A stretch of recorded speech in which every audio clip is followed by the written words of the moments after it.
Maleifua mai Samoa, maleifua ngalelei au Setalia, tae au manuia New Zealand, awa uli matangofia le malo tele o Amerika manisi tafale lalolangi o mafuta mai le mamalu o Samoa. Le tae au manino, le tae au tatoa, le tae au matangofio le asotofio yuni se fulu maleiva lua felua lima.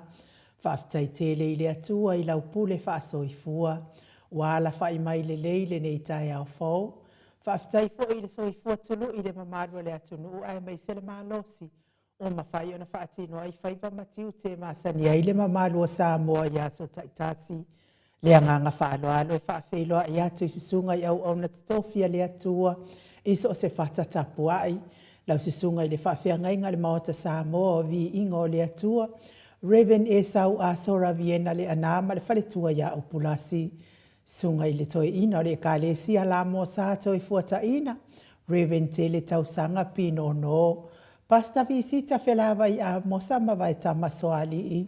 Pasta faatili maturino si a moa ma le faletua. Pasta sanga le tula epa ma fai upu. Raven a watama to fai ono ma le faletua i a katenari. Le sisunga le epikopo i a sianava te vita kio a sianava ma Jacinta. Pasta ainu umuli anga avi isava inaya ma saipeti. Matua malolo manu malo. Raven muli anga telesoti ma potofou. Pasta Jacopo Lama Maainga, Pasta Tole Afua Faraniko, Pasta Moana Tulolo Kapeteni Poloka Ivao Mapetala. Lepa iyo ainga matama, leu so ngā pule mtumua i tu au malata wa ainga ili tai malewa au fonoti, sua malewa ifanua fofoma ai tu langi sa ole masale au mua male lau niu na sailua. Le afifio fa atu to fale ula la o nam tasi ma upu ya te ole motsa. Talo fa lava. Le maleifua mai o le ao mamano sa tātou malo i le nei tai au fōu la nā fionga le tuia ana tui male li whano wa le to aso ala uvi le lua malo masiofo. Me se le fionga le tai sili, le Grand Chief o Papua New Guinea. Se sunga le apostolo, fō mai o le tūla fono, fō mai o le polokiki, ai o le fō mai o le tamau ainga. Tai o le vaenga whae pui ia taua tangata Samoa lau susunga tui la epa au e lua fatia lofa lupe soli ai lo fia ngalu male mana na ioti ai ono Dr. Sa Ilele. Malia le ngaoi male fale tua ia Chilen. Good morning Chilen. Professor le tō whamanino ai o le fōma ai o le tamau a inga. Fionga le komiti tū mau wale ka le sia me to tisi le whailaunga wha amaoni o le tala le lei.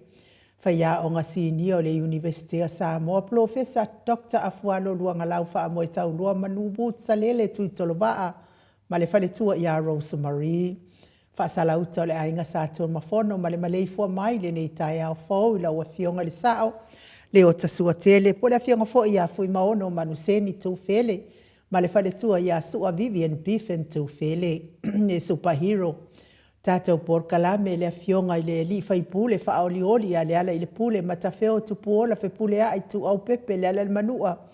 Le ala i le au loto rimoni a iafi ma le fale tua i a Sharon.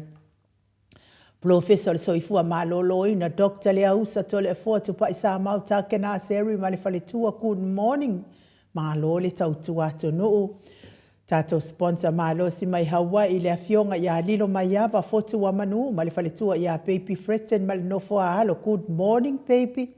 Vui Nicola Wofo ma le faletua ia Molly ma le nofo a alo mai sini au se tālia ma lo le soifua manuia Molly. Felisa fiu se ni o tautolo ma le faletua ia Maria ma le nofo a alo i sini au se tālia ma lo le soifua maua Maria. Le malo ma fafangu le ala misa ma le nofo a alo mai me le pone good morning ne fafangu. Tupa i o le vailiringi mau moana anu malwhalitua ia Marina mali no fua halo maa lo le soifua manuia ia te oto uma maa lo fo i le fo lau ilangi maa. Wha manuia fo i le atua i ngā luenga whea ngā iaia me se o pisi nisi o lo ngā lulue ai. Ai ale malei fua mai o le ao sina se o tātou atunu ule nei tai au fau. Maa lo le soifua manuia me se fo i o tupu mahe e o Samoa. Pā anga le maota Samoa vi ingo le atua tuila epa whai ai ma le whale tua ia maunga mu good morning. Se umanu mata mua whaali ama le tausi ia sinta manuia le malanga i Samoa. Lau talainga se umanu ia manuia fo i usu ngā whono. Alofi po le patu uma Viena na nai whau muina o le ana le tupufia ma le whalitua ia moa nanu. Tā lofa telesia se kolasi tikato o au le matapula. Se uma alofa reti funga so vale whaalava au tio inu ese Paula Banks pepe si itia epa. Le sina le avai Maria Akiau tuala Maria Blakelock. Ngā lua fisau fo i vila wano whaai ufa mau moana eke loma fo keti sia moa. Evo ai o faiva Rosalia mu popomila feile u telesia sanele a foa. Ma lo lava le soifua manuia ia te o tauti nā mātu o tato pokalame whaafitai fo ile. Lango ma lo si le afionga le tai sili male va aenga wha upu whai. Ma lo le soifua manuia lau fitalainga ngafo pula sa lua tele moos ma le tausi ia Susana. Lau vili a rona whai ngafa ma le whaletua le susunga ia to alima le ifi pope tuala tama le langi ma Julia. Pupu i fatu elia tau ili ma Filipina, te o saanele tunai ma to o matangalu vao leota. Manusina se te whano tole a foa ma matai a tio sa whaatono ni umata.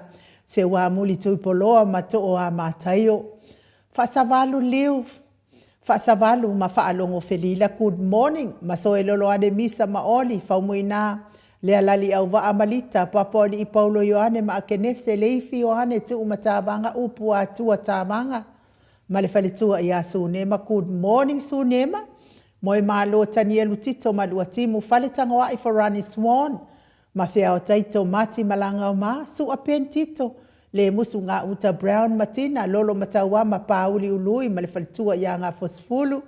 Manuia fo in malanga atu i Samoa, lau fionga le komiti tu mau. Lolo matawama, ya maua fo i neo fina ngalo a wale usui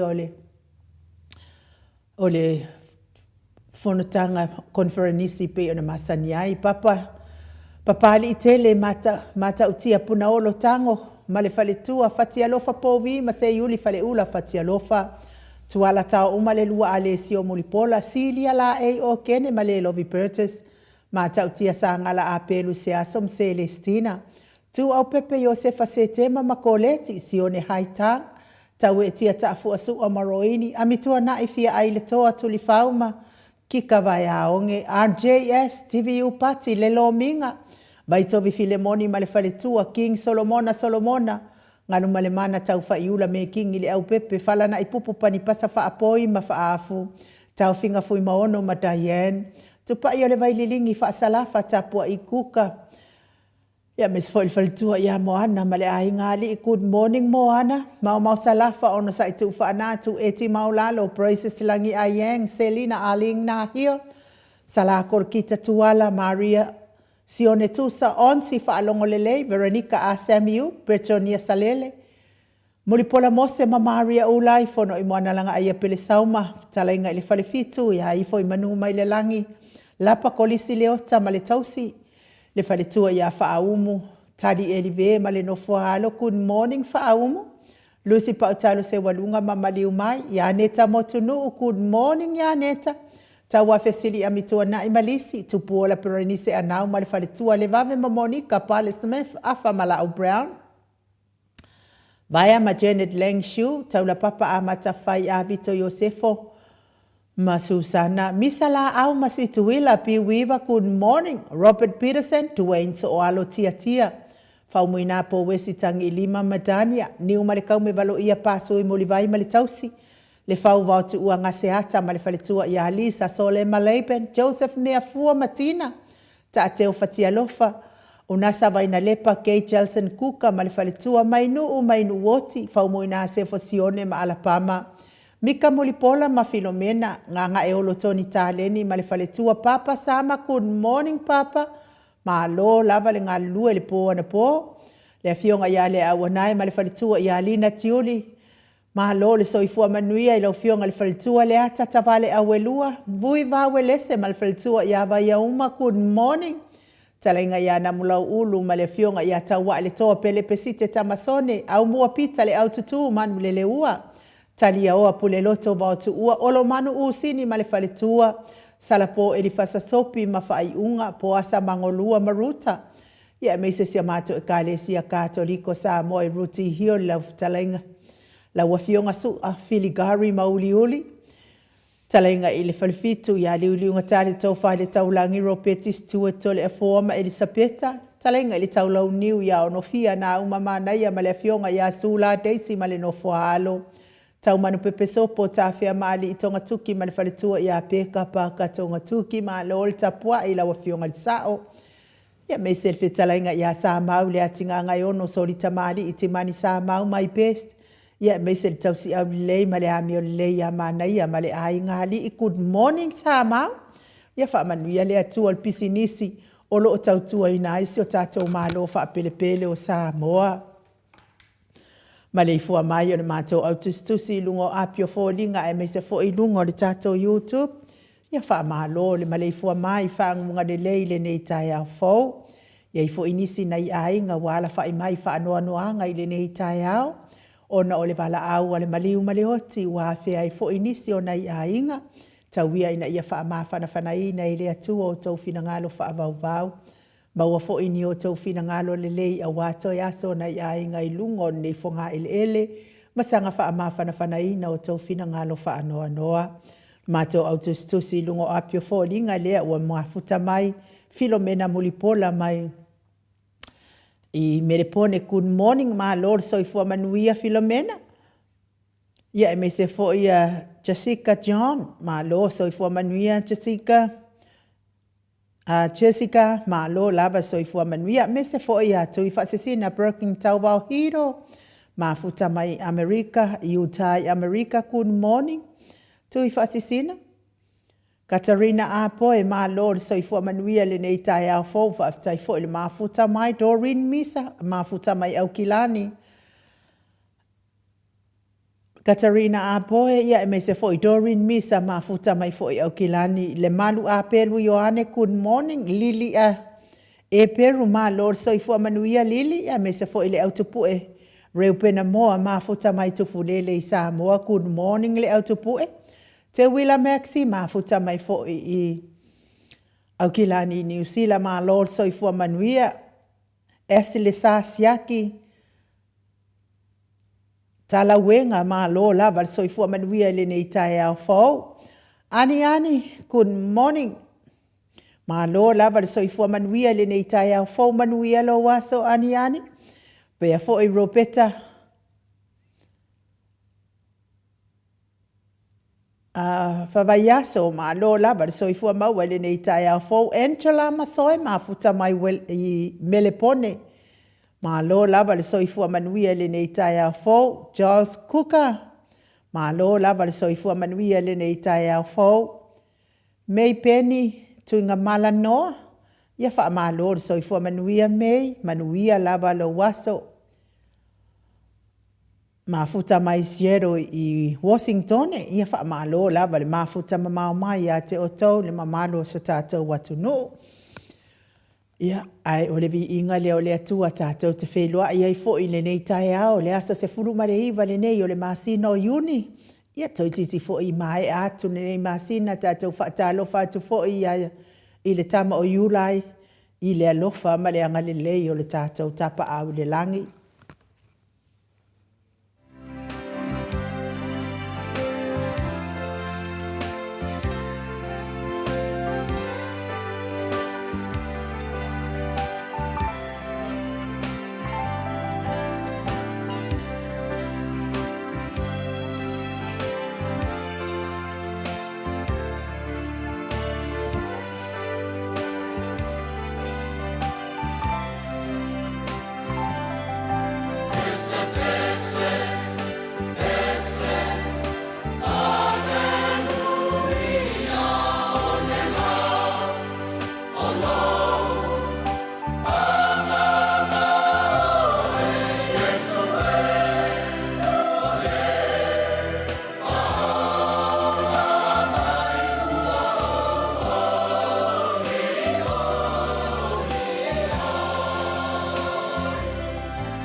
Luas puluh male 5 minute ua te ai nei le itu lai fitu i sini au se talia.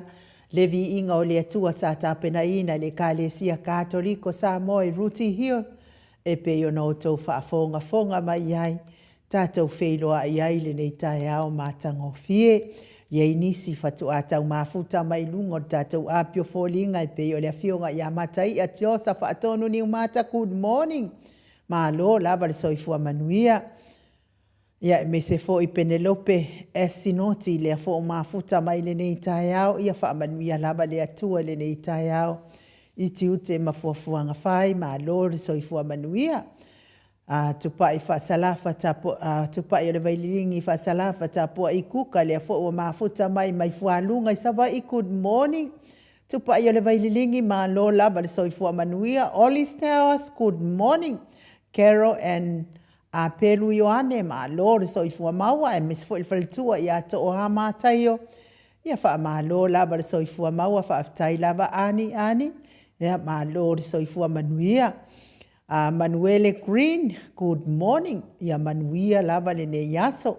Ia e me se fo i le susunga ia taula papa a matawhai a Iosefo a Vito lea fo i wa mafuta mai. Ia wha manuia atu lea tua mafuta mai i Aukilani New Zealand. Ia ua whai lava fo i se malulu le nei tae ao.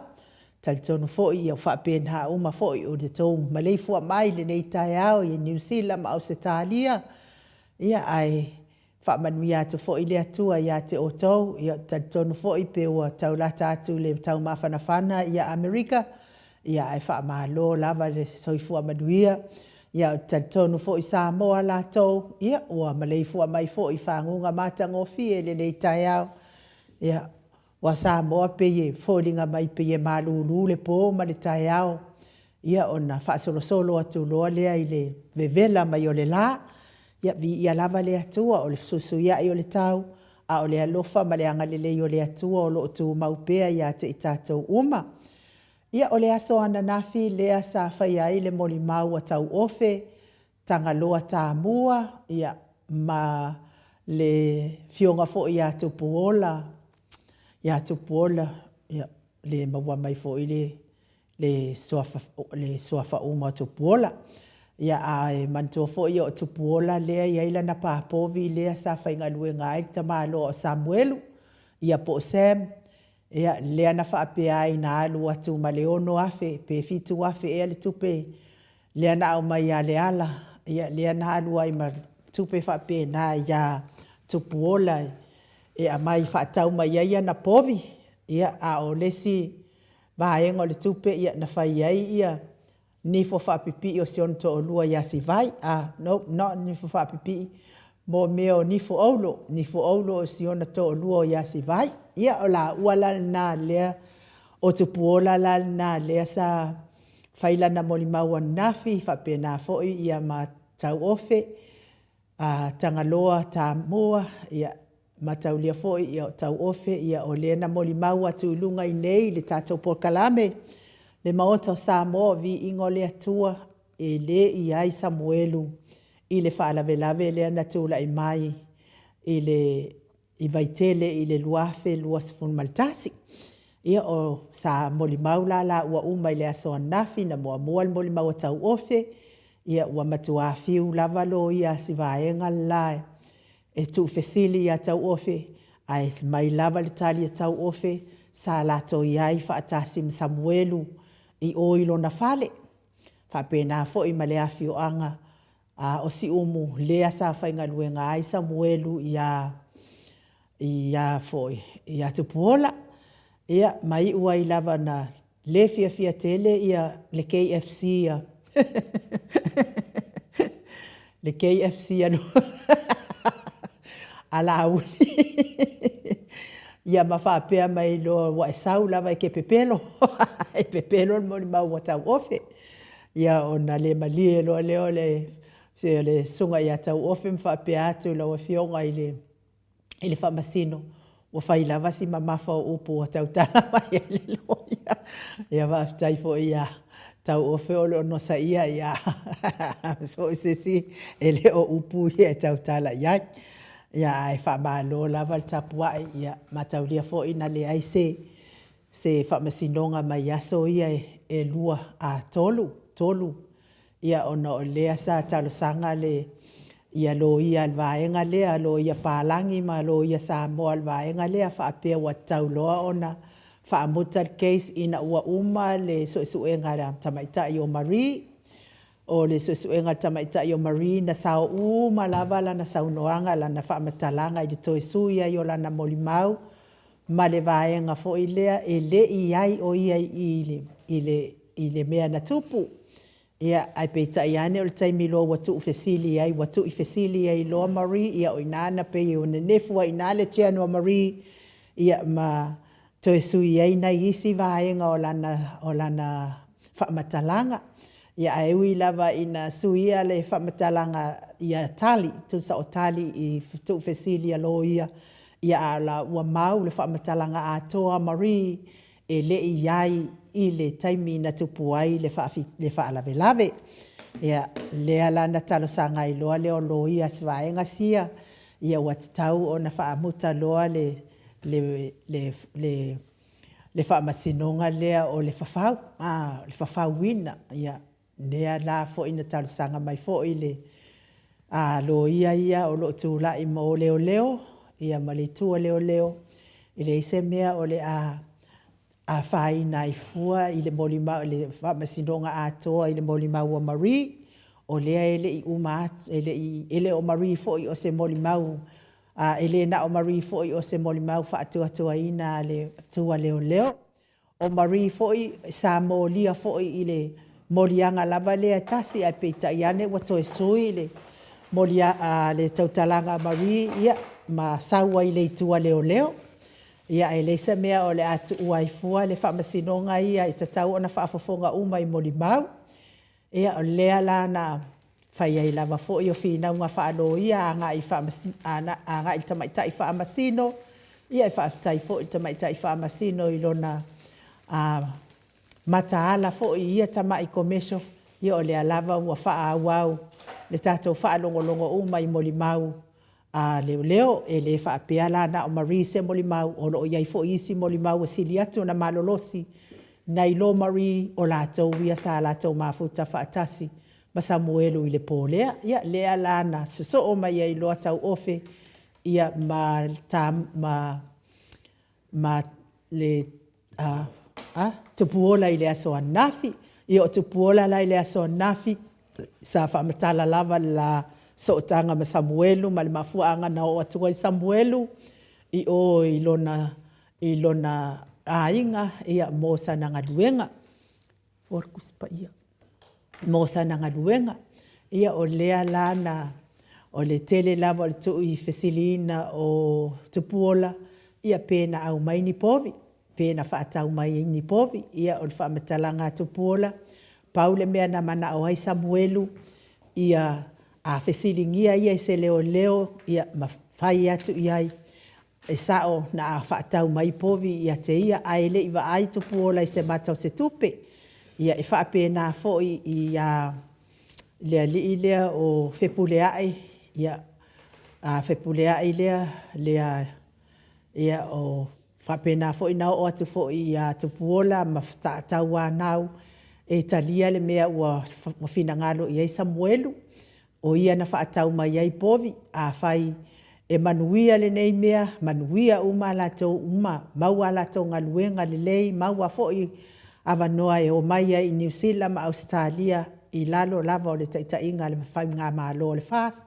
Ia o mea uma nā sa tautalangia i le fionga ia tupuola e me se fo'i tau ofe e tu sai fo'i ma le tau pule pulenga lea na whai nei. Ia o te taritonu, ia waifia ia i nā ia KC ia, po KFC ia, asi vaenga sia na avatu mamao nei. O lo walatou tau mawhai lava i whaalea o ngā ina le whaamasinonga o lo whai nei.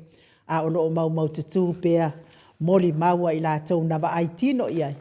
Ia Samuelu le nofoanga lea sa iai le pō. Ia a o lea fo ia le i o atu fo ia moli mau i lātou o e sa iai i le pō lea ina ua lavea ina ua tupu fa'alavelave lea i le tamaititi lea ua maliu e le i o la i ai ia moli mau a leo ia i latou na o latou na sa latou ia i lea po ia ai latou te le iwa ai lava i lea tangata ingo ia Samuelu ia ma lea tintiti ingo ia Marie ia o le whaamtalanga atu na al tatou tatou whaamasinonga i le aso ananafi ia ai o te talitonu ia la tatou asiasi atu loa i ngase o mnatino o i latou o e o loo mafatia pia i ngase o tino i le tau mia i le falaefu ma le apulpulusia o tō whanga i so se maota so se lawa me se fo i le soifua matua o ta maa tina matua o e o watu ma le fitu se fulu tau sanga le soifua tauia ina ianga le leile atua ma ia sanga whaamanuia atu ia te o tau o loo mafatia pia i ngase o le tino ina i tamati na o uso tua ngane a meise lava ina i whanau pele a ua le vai e whina ule atua le tatalo e ulava ina mafatia tino i le ngase a e tu atu pea le loto atoa i le atua o ia e tali i tele ana awala e o mai aila na wha malolonga i o tau tino ngase a meise fo i le soifua matua o le mamalo o se o tātou watunu o tala lava le tuspa ia e ui lava ina soifua pea a e soifua ma le tinga tauia ina ianga le leile atua ia te o tau tinga o le tino i le nei fo i tae au. Le vi inga leo le atua o tapena ina tato insinia ia Michael e mo moli atua i o mātua lo faanga le nei tae au fo.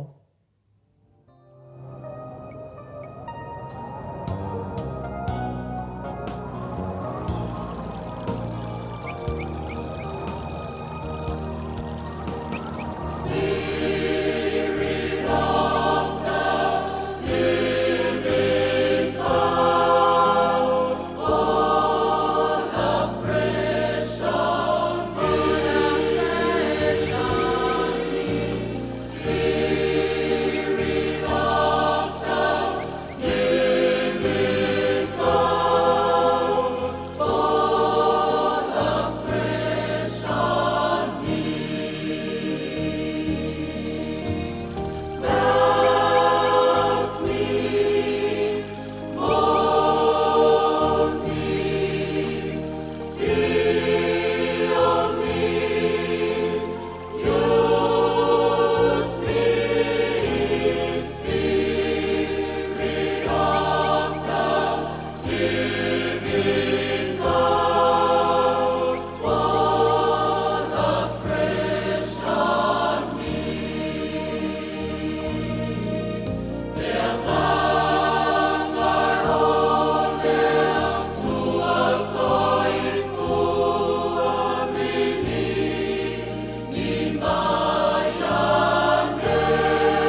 Ia tauia ina ia ngalelei le nganga pa ia o le atua, tau to olua ina o tau ti ngā ma mawhatianga i le nei tai au. Le mamalo so tātou atunu o lo whia ngai pēa ma le apulpulusi o tau whanga i tau mia i le whala efo i tatonua maota malawa ai me se tatonua maota ngase so i fua matua le mamalo so tātou atunu o ia maua le fia ma le oli ina ua mafutaina i le anganga pa ia o le atua pei ona peseina le ekalesia me totisi mai tanu ngā manono i le nei tai au. Taton fo i lea ua maua mai le whaalinga i so tātou profesa o le soifua malolo ina ia ua le mawhai o nā wanoa mai le nei tai au ia ona o tōtua ngia whaale a inga ia taton fo i ia maua fo i le a manoa le lei ia ua fo i le talo tō whaala tō ia pole a fo i sa tō sila o sa tō whaafonga i le supa e pei ona momori mai le aso ana nafi mai le fionga i tai sili ma le sui tai i si o tātou malo wha pelepele o Samoa ia mai le tātou ofisa autu ia po le nofoanga autu i Betesa i pei ona o tau whaafonga ia i le aso ana nafi. Malo so i fua manuia i lawa fionga i le tapa au whaasina tole a foa fionga le tuia ana ave au malanga. Tama whaasausaua le tu malo o le na tu ina atu ia i au le tonu mai pea. Whaurulunga le ainga malosi vane fo i lau talainga i le la ulu o le taulau niu. Ia ai o le presidente o le Kalesia Katoliko Samoa i ruti hion malo le. So i fua manuia le nei tai au fo, tole e fo? Maro fo so i fua manelangi manuia i nu. Le fo i wa tato au dia mai fo nei aso tau e whapopo le aso tato hola. Le vatua fo isfam talanga i mamaru le tunu i mo pena o whatulau le fio na nganga pa ia le tato maftanga wa vanlata i le nei tai au. Maro so i fua maro fo langi mai nu. Ia, tato tau whai wha malo la vai le alofa ma le anga le leo le atua tole e fo. Fo iwa tātou au lia mai le nei aso e wha popo le whai tau au wha i o aso le soifua. Ia e me se fo i o le wha vave a e na mātutua e mai maua le ono sifuru maltasi. I a wafo i le talinga o le pelenga pe. Wa umaso ia tole a fo e fua whaakarika i me pension ai ia e wha tailava i la fionga le tai sili. Le sui tai ia ai me se fo i le vaenga whaapwhai le tia pipi ia o le tali manao ia ai me se le tali atu i mawhatianga o le taunga tā o le soifuanga tole fo. Ia manuia lava le malu tai au. Whaftai lava inu, whaftai fo mrewa noa, tuina mai whai e fo i nei vaenga tā ua le tātou maftanga ia whai pēa. Le aso la nei le aso sumale iwa, ma sina e ono lua whelo sumalima, o te toe whawhiroa i le fio le nganga pa ia, le nei tai au, le malei fua mai, le soi fua maua, ma le langi ma maina. Ia te o tau le alofa tu noa, ma le manuia mai le tuaro tātou tamā, a toa ma le li o Yesu Keriso ro tātou li i, ma lo tātou whaola.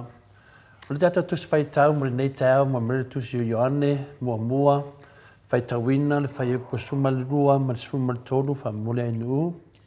A o i lātou uma o e Natalia o ia ma whaatua i lona suafa na ia avatu ia i o lea manuia ia avea i lātou ma whanaua le atua o i lātou e le o le toto na whanau ai e le o le manao fo'i o le tino e le o le loto fo'i o le tangata ai o le atua lava. Whamanuia le atua le whungaina o la na fionga i le nei tai au. Tonu o le tātou tusi whai tau mo nei tai au, o lo mai e se ata, ia po se manatu au tū fo i tātou whaasoa ta māma tina mātua, mo le nei tai au mātango fihe.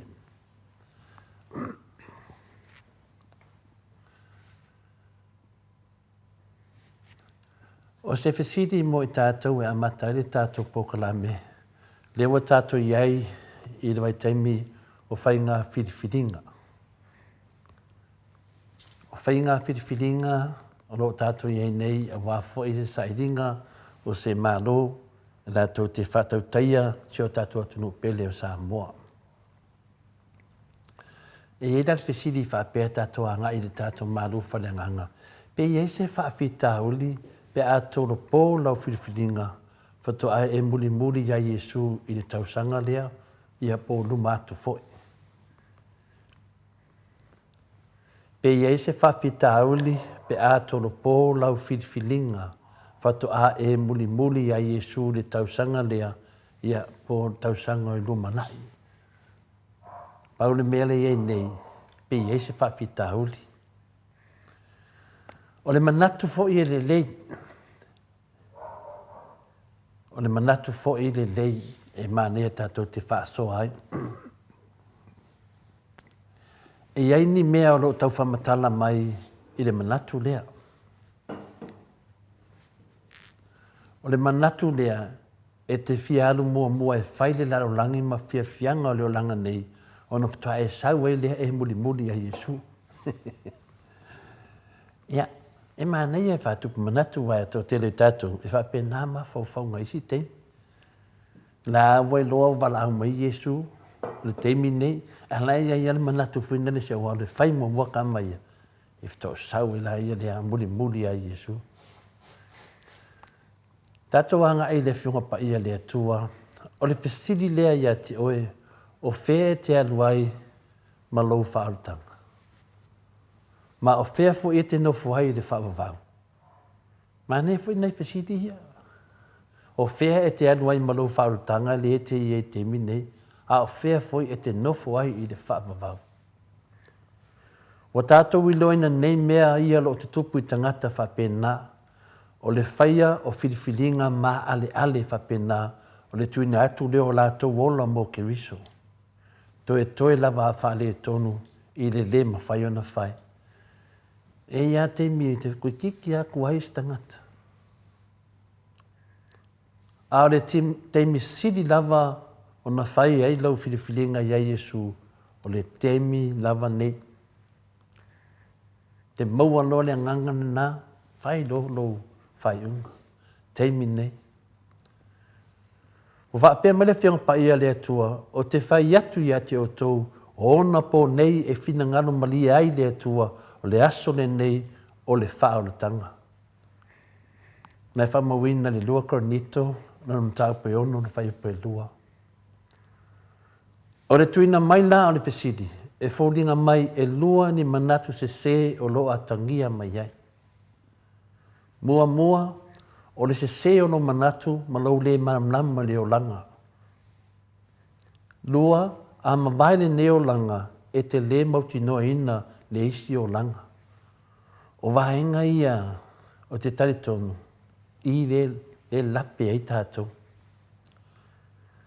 E whape whea ona e loa o le a e mawaina se avanoa e tuina atu ai loa o langa ia Iesu Keriso lumanai. Leo o lava tae au, o le ola e whaavau lea ma le oti e whaavau. Peo mea nei e lu i tau e i tātou. I nei e mawhau i se isi teimi. O le teimi lava wa mai e le tui e te oi, ma e mawaina ai le whiau le teimi na. E le tau whaase ina. E le ngate lea a whai e te malamalama moni le tara leia Iesu Keriso. Ona ta tau lea ona e loa o loo walawina oe e le atua e muli atu ia te ia i le teimi nei. A e loa se teimi muli ane. Tātou te whaasoa. E teimi pa ia tua lea nganga pa ia te oe. O le tele o lo tāpunia ma lo le fia whaalongo o lo loto i le sifofonga le atua. O le atili whainga tāwhoi le nā ona e whaalongo atu ia te ia a o whanga solo le tau sanga ma le tau sanga. Na unga iei tātou o lo musu ai pēa, mo musu ai pēa le nganga pa ia. A la lava e le fia whaalongo. I wā atili e a lava ona mamau e si lava. I mā ngai atu ai luma, ma le lon mea le atupu. Lea wala patai mai foi le whionga pa ia le atua o le tangata ua maa pe a mawaea o inga e tele e wha motia wha fuasei ia e au noa ma se vai fufo. Wha mawina tono le whata oto e lusu maleiva alona whai upu mua. E iei foi lau le au le malamalama i le o langa wha kesiano tō tele. Ana ta ua Cristiano e le nama le o langa wha Cristiano. O le vaai whan mawhau e iei mea e te fia iai, e iei fui mea e te re fia iai. Ai o le lui tau, ia po se lui tau, ma se wha e anga sili lea i leo langa nei o le muli i ala o le atua. Se mea wha hea tēne mea na. O lo muli i ala o le atua. E ato le ala le atua, na te sila fia le mea sili mo i tātou. E le aise wala aunga e sili atu, po se oli e sili atu nai lo le avea, ma se vaenga o le ainga o le atua. E ila tātou tus fai tau i le nei tai au. Le wala aunga lea. Silin tāua pe a avea oe ma se vaenga o le ainga o le atua. O se lui tau, mo i tātou uma, e tau tino atuai i le atua, i o tātou whare tonu, ma tātou wangasala. Sa ili le whamangalonga le atua, ma tu atuai le waulanga e pūlea i Jesu Keriso. O nai mea ia, tau tino tātou whare tonu, tau tino tātou se, tau tino tātou wangasala walasi le fia i le atua. Tātou sa ili le atua mō lana whamangalonga, tu atuai o tātou o langa ia Jesu Keriso. A wane whase ina i tātou i forfolanga le au lau fia ma tangata nei lau langi. A wae la tau te le tu ua i a tātou se mea sao ma se mea moni. Pe le aifu se mea tu mai a tātou. A ia whai loa mai e Jesu Keriso le winga moni o le o langa i a tātou. Mena i tātou te mana nao ai. Tātou te mana nao i a Jesu e whai loa mai le winga moni o le o langa nei. Lo tātou wola ma soifuai. Nai lapta inga ia, nai whautuanga ia ta ma tina, mone nei tai au mo i tātou. Ma lor whanongolongo, whaftai whaiuso ma tu whawhine, whiwhia tātou te whaatasi i le malu whare anganga, ia se whiau tāua lea mo i tātou, ma se whiau tāua fui lea mo i tātou, tu sio tātou ngoa i lalo le ahinga o le atua. Whaftai nuu mo le apnoa. Alo. Tai la wafionga le tapa a whaasina to le foa mo tātou malu tai hao nei tai hao. Tauia ina ianga lele atua ma ia whaamanuia la wafionga ma wapea lo malosi. A wala whaawawina o lea vaenga o le tātou Port Kalame o le malu tai hao. Le vi inga leo le atua i salani ai la na fionga pa ia whaanga solo pea le tātou Port Kalame.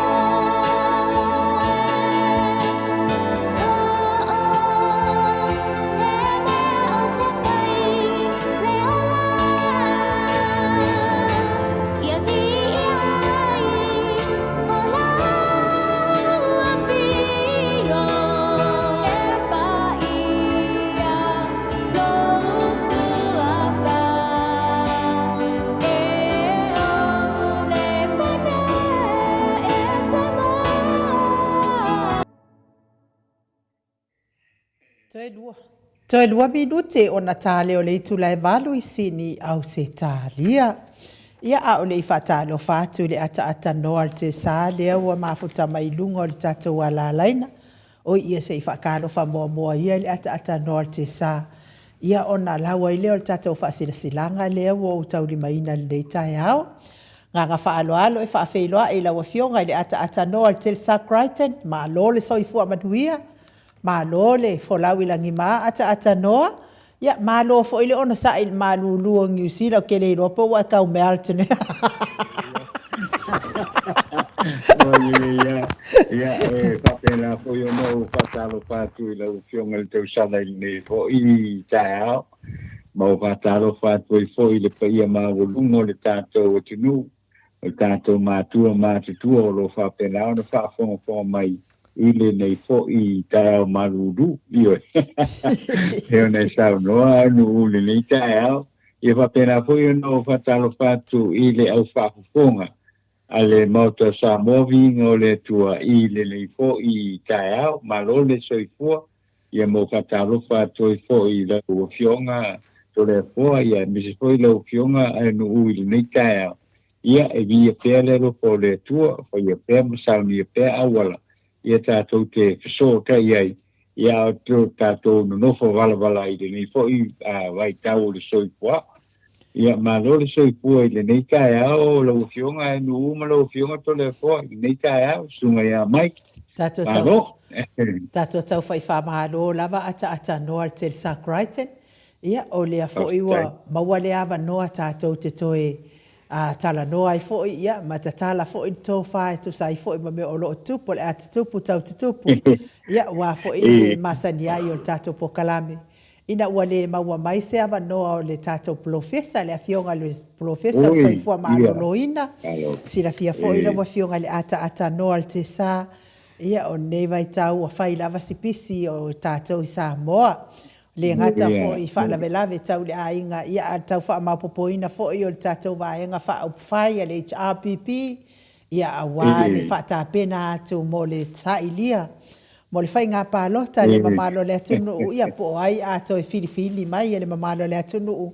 A o ai fo I a le toi filifili mai ata noa. Ia pei fo I ona iai ia. Maua fo I saunoanga mai le tātou profesa. Ia o le aso atai au lea o le amomori alo ia mai ai fo I la na fionga. Ia I petesa. Ia wā fo I le tau whitulinga o lo whaia nei. Ata noa te sa pe a whaia le a whaina ia te oe. Se I whaate a mua mua lama le whaasala launga lea si e kale sia. Ia o na tātou tala noa ia lea maana ia fo ia le uma tātou tala noanga ia ai wa uma o na fola ia le folfolanga le asi kale sia ia masia fio anga sia ina nei te fo wata to tala no matala to fa manga lo atua ia ata no ele se fa ino na tu langa te o nei sauno ia sauno ia o le ta fa kai o le whaalinga o le ekalesia metotisi Samoa matanga luenga salonga sinoti sala faisasai o luai la o le tala lelei Samoa nuinga o le swafa lia o le matanga luenga lea o le ulua I la o le tala lelei Samoa o le sunga I le tausimtanga luenga asosili suesue ia o le whailautusi o tautua I tangia ma le teu oloa o tiu malu tupu o le ae ia I langitapu mawhata I maunga o au pa ia le popo Samoa.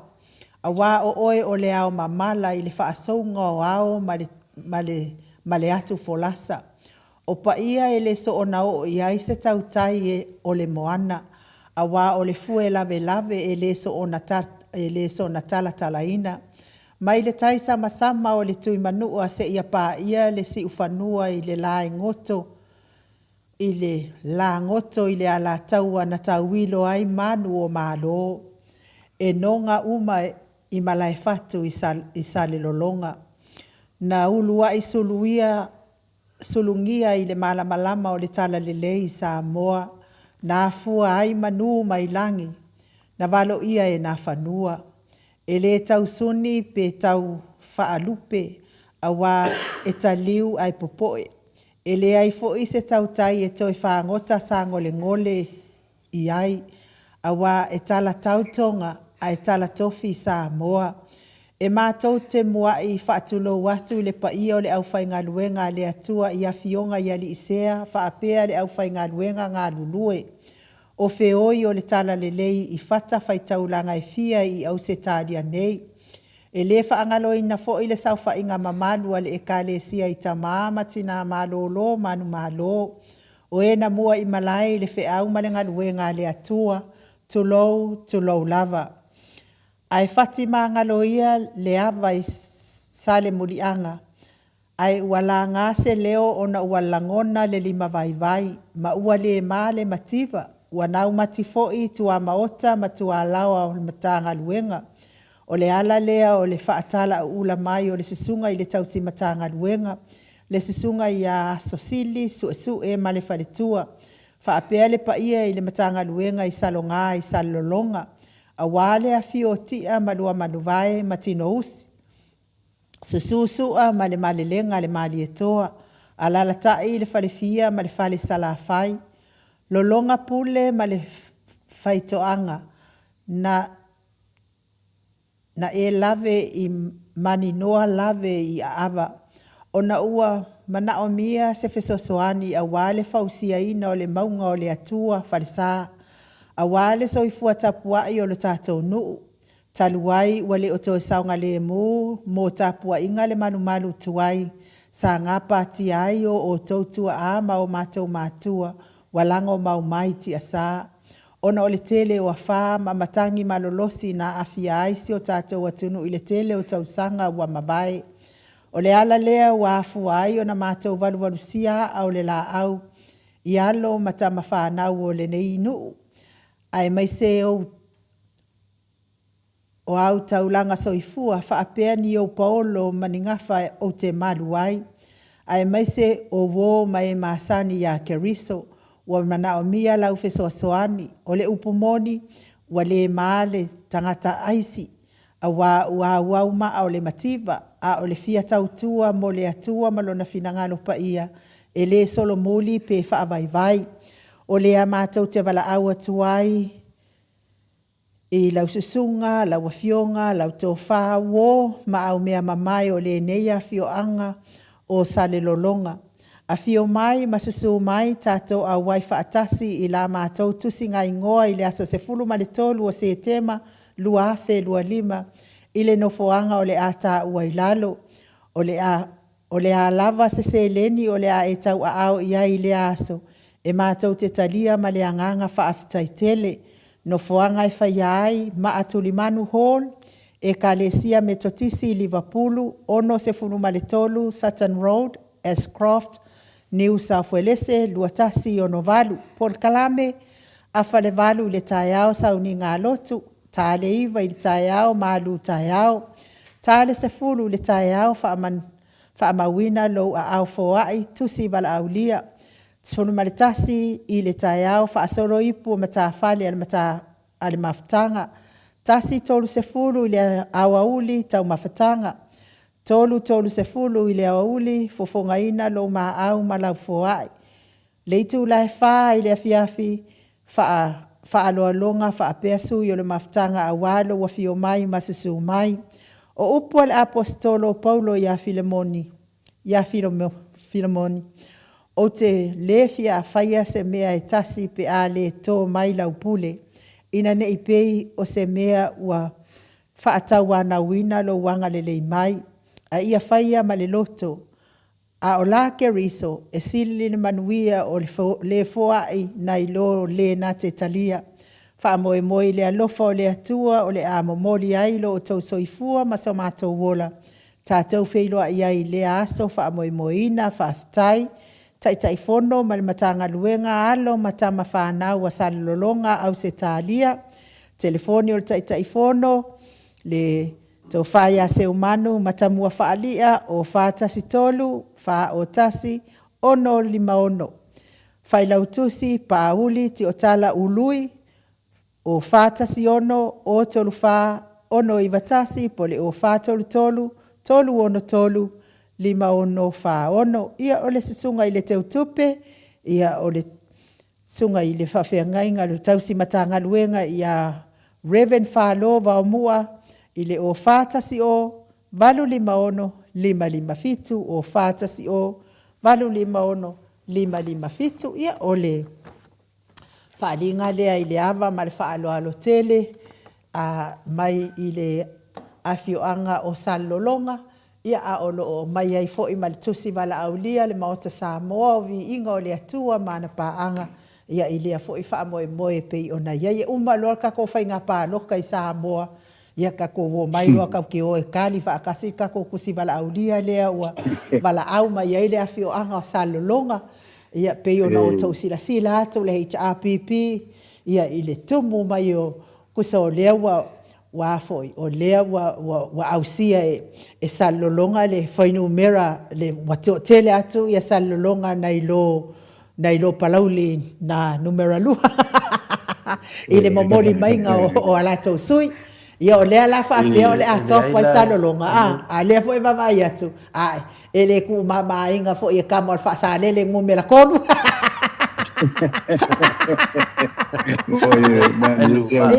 Ele o te atano. Nanga ne fai mai le o te la tu salonga ia finale ia palau ia tia waia. Dai ku mu marto. Pa wal me lo ai. E lo da sol palo ta. Ia malo salolonga. Pa ku i marto tonu le ba nga le mai ia finale fasal le anga tolu.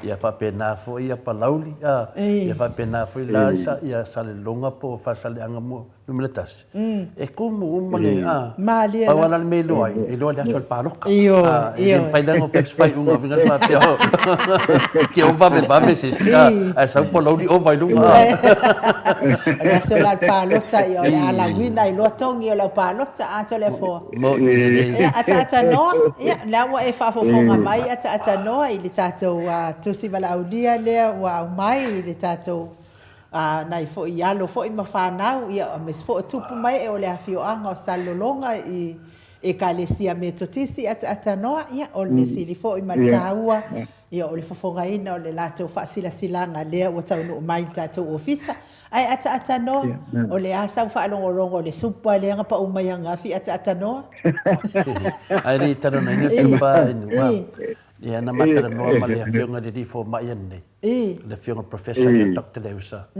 Ia na whamaruru mai. E ono tūlanga rua te mine. O Dr. Leusa le si komiti le tonu le whai mresu pale la tatar noa. O la tau ia toa fia toa. Toa ono e la tau. Mena e whai la whamitananga a te tano te sa. O laso la tai au o le o le a wha la wiloa mai pe mori mai ele whionga le rifo mai. La so tai au i mtau ni loa e tau roa tok te leu son moto vinga na.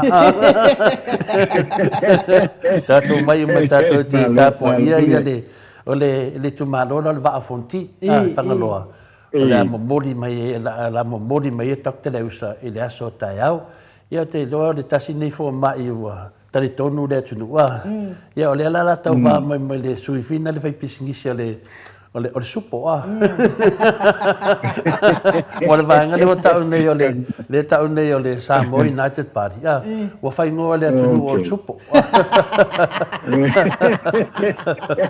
ai se supo moa wala te no tuna pa ur ka o Samoa e ke sira fio o te o forma no fionga ata no o la wa fe kau ia ngo paki wa le wa supo va nga le wa e se ni sul malima ia ai fast food le si vai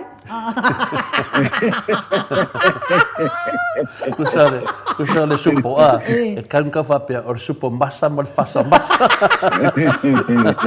mo pa massa ni pa ki le fa fu anga le tunu ia ata note sa ia tato ia le fisili ai nu ole mercado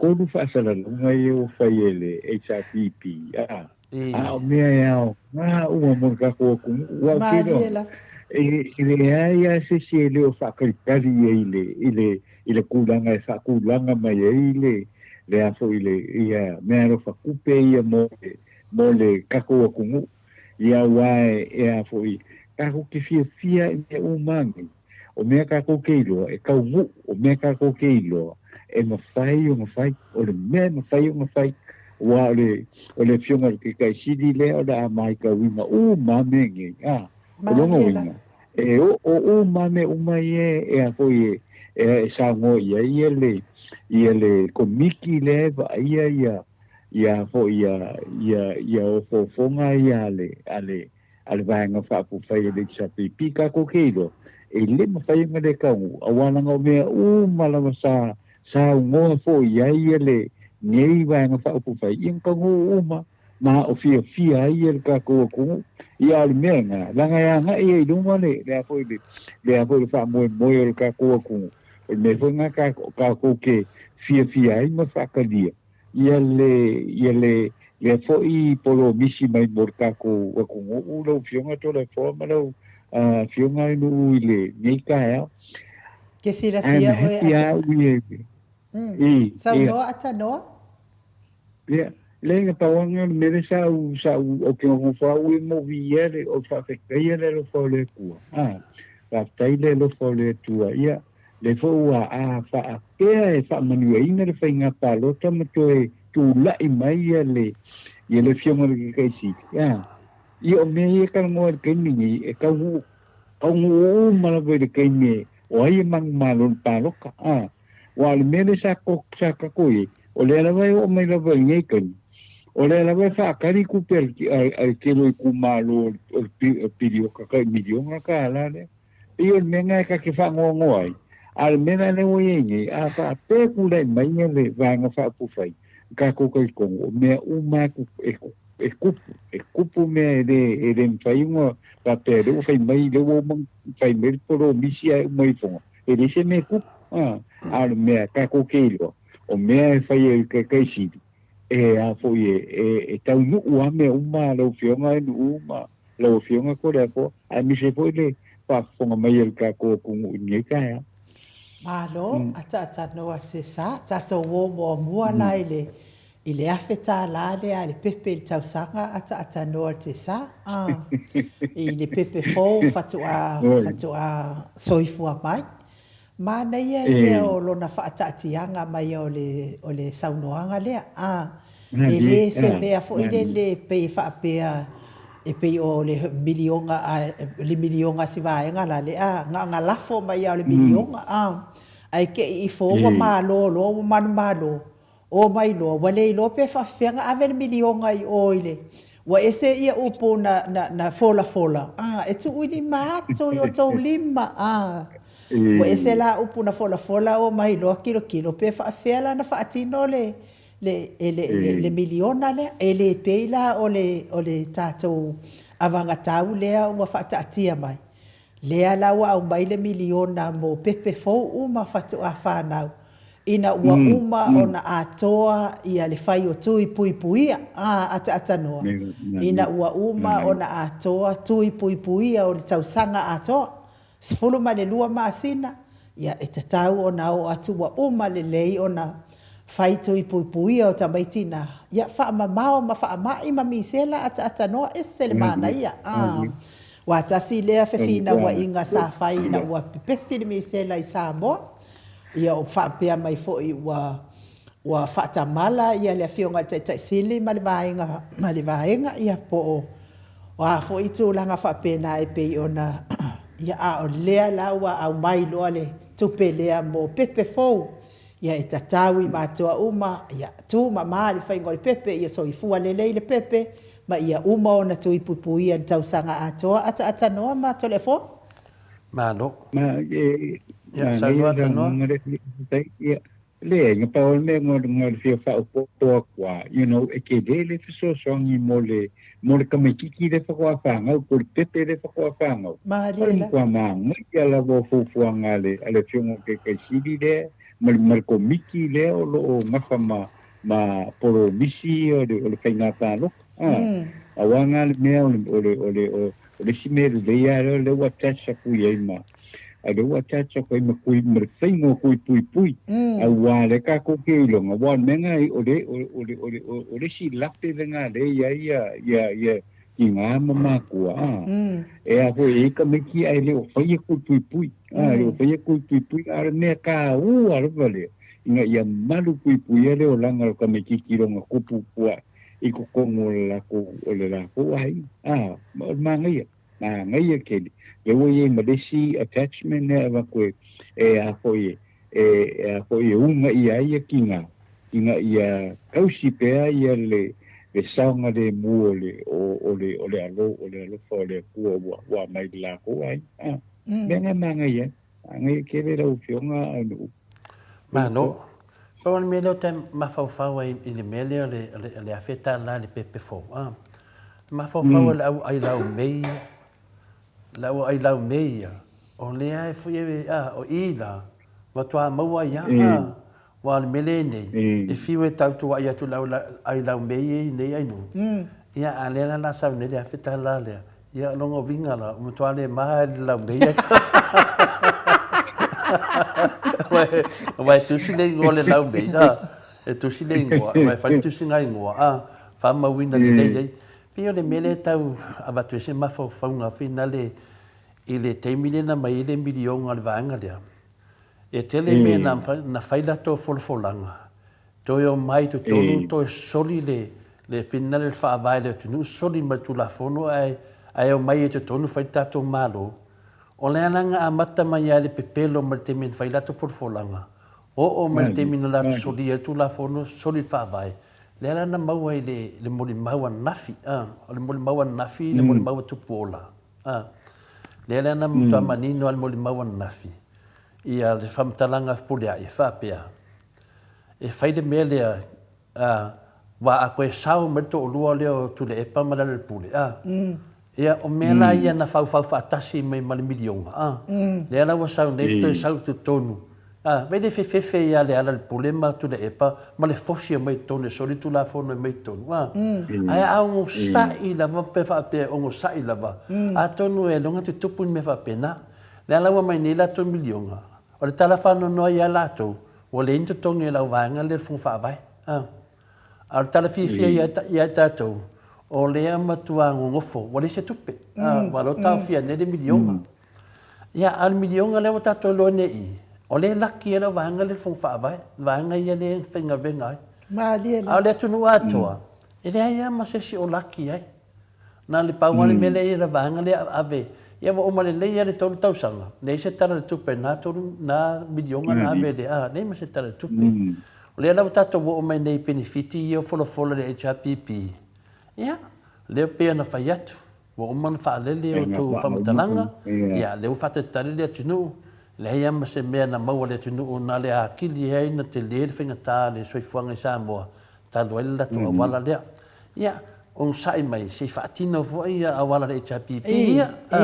se fatino foi le fa pe fa mawolunga se si e mai le fa no longo ma sapi le manuia mena tal manuia o si te mi to mai e fele malo e to mai le fa penata to watunu e le lata to vai le pepese me sala fai nanga o sala fai sa ave le tau fa ser vanga le pe ia mo ia tato i upolu pe ia o tato motu sa vai ia le na mato yalu a to la vanga le e la mele wo mai ni e vole yaro le HPP o sa boku sala fai ya la ta vole yaro le HPP o sala fai ama kuwa sa boku sala fai e ave ese tangata leanga le ai mai ni sui le nei sala fai sui le HPP e fai el tato malo nango sala fai le sa mto tele tau fa valea tangata nei wa sia to fa lungo tu ya la uli to so me lunga ata no tesa ia la ona famtalanga le tato wafeta la lea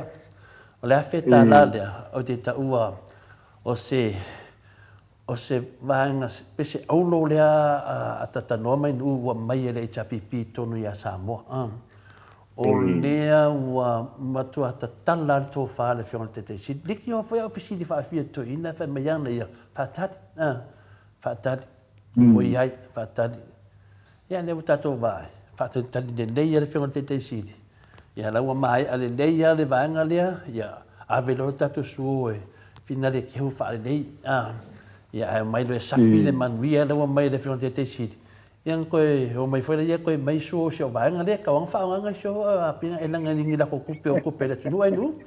Kere loa ata noa i lo fina ngalo a o lo ua uia i loa ata noa. Ia o ngā fo isuo si vanga sia.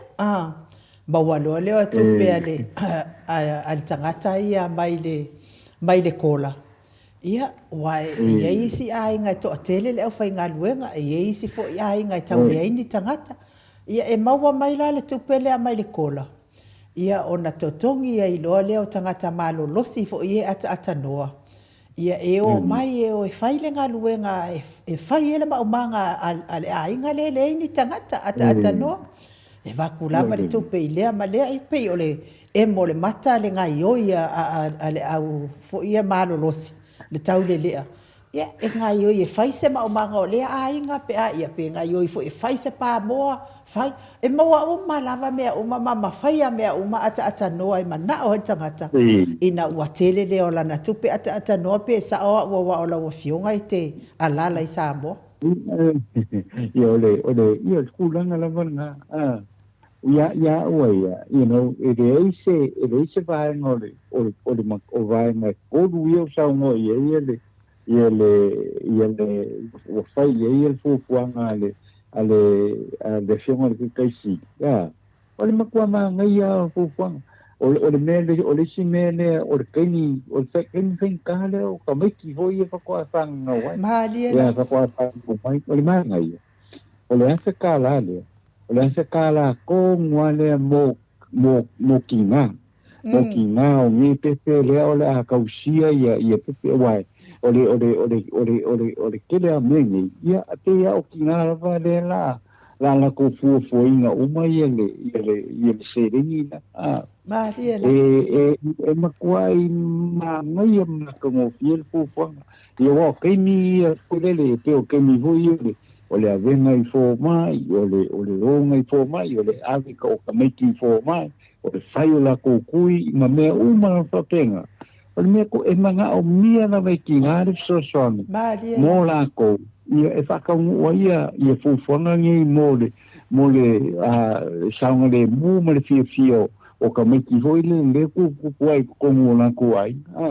Ole mea la o ke mkwai o lango inga na vai le ke lele o sosoani le la ave mō ka meki wai. E le ai mea o a foi o ve kumiki wa ka kuia e fonga ia nga o mea aia se vani foi fa fonga mai el ka ko kungu ia o le a foi o ko sa minga la va le ai wei kupe uma voi le ka kuai ia ai pe ka yangela o mai no ka mai we are not bothered about le kupe le adu ka mai pa o aku ai ni foi le faingo ma lo palang ia ole makua na ngai ole faingo ole vaenga e alu umai e meka ko ke fia e whakaungu ia ka ko whanga ia ka ko whanga ole mea kongwa le adu nga ia le a fo le kulanga le mga o ia le HRPP le lako fufuanga le whakaungu mai o lungo winga e le lei uma mea ia o sa wingi le lei mo a inga ele le mo fangau ele le mo kamiki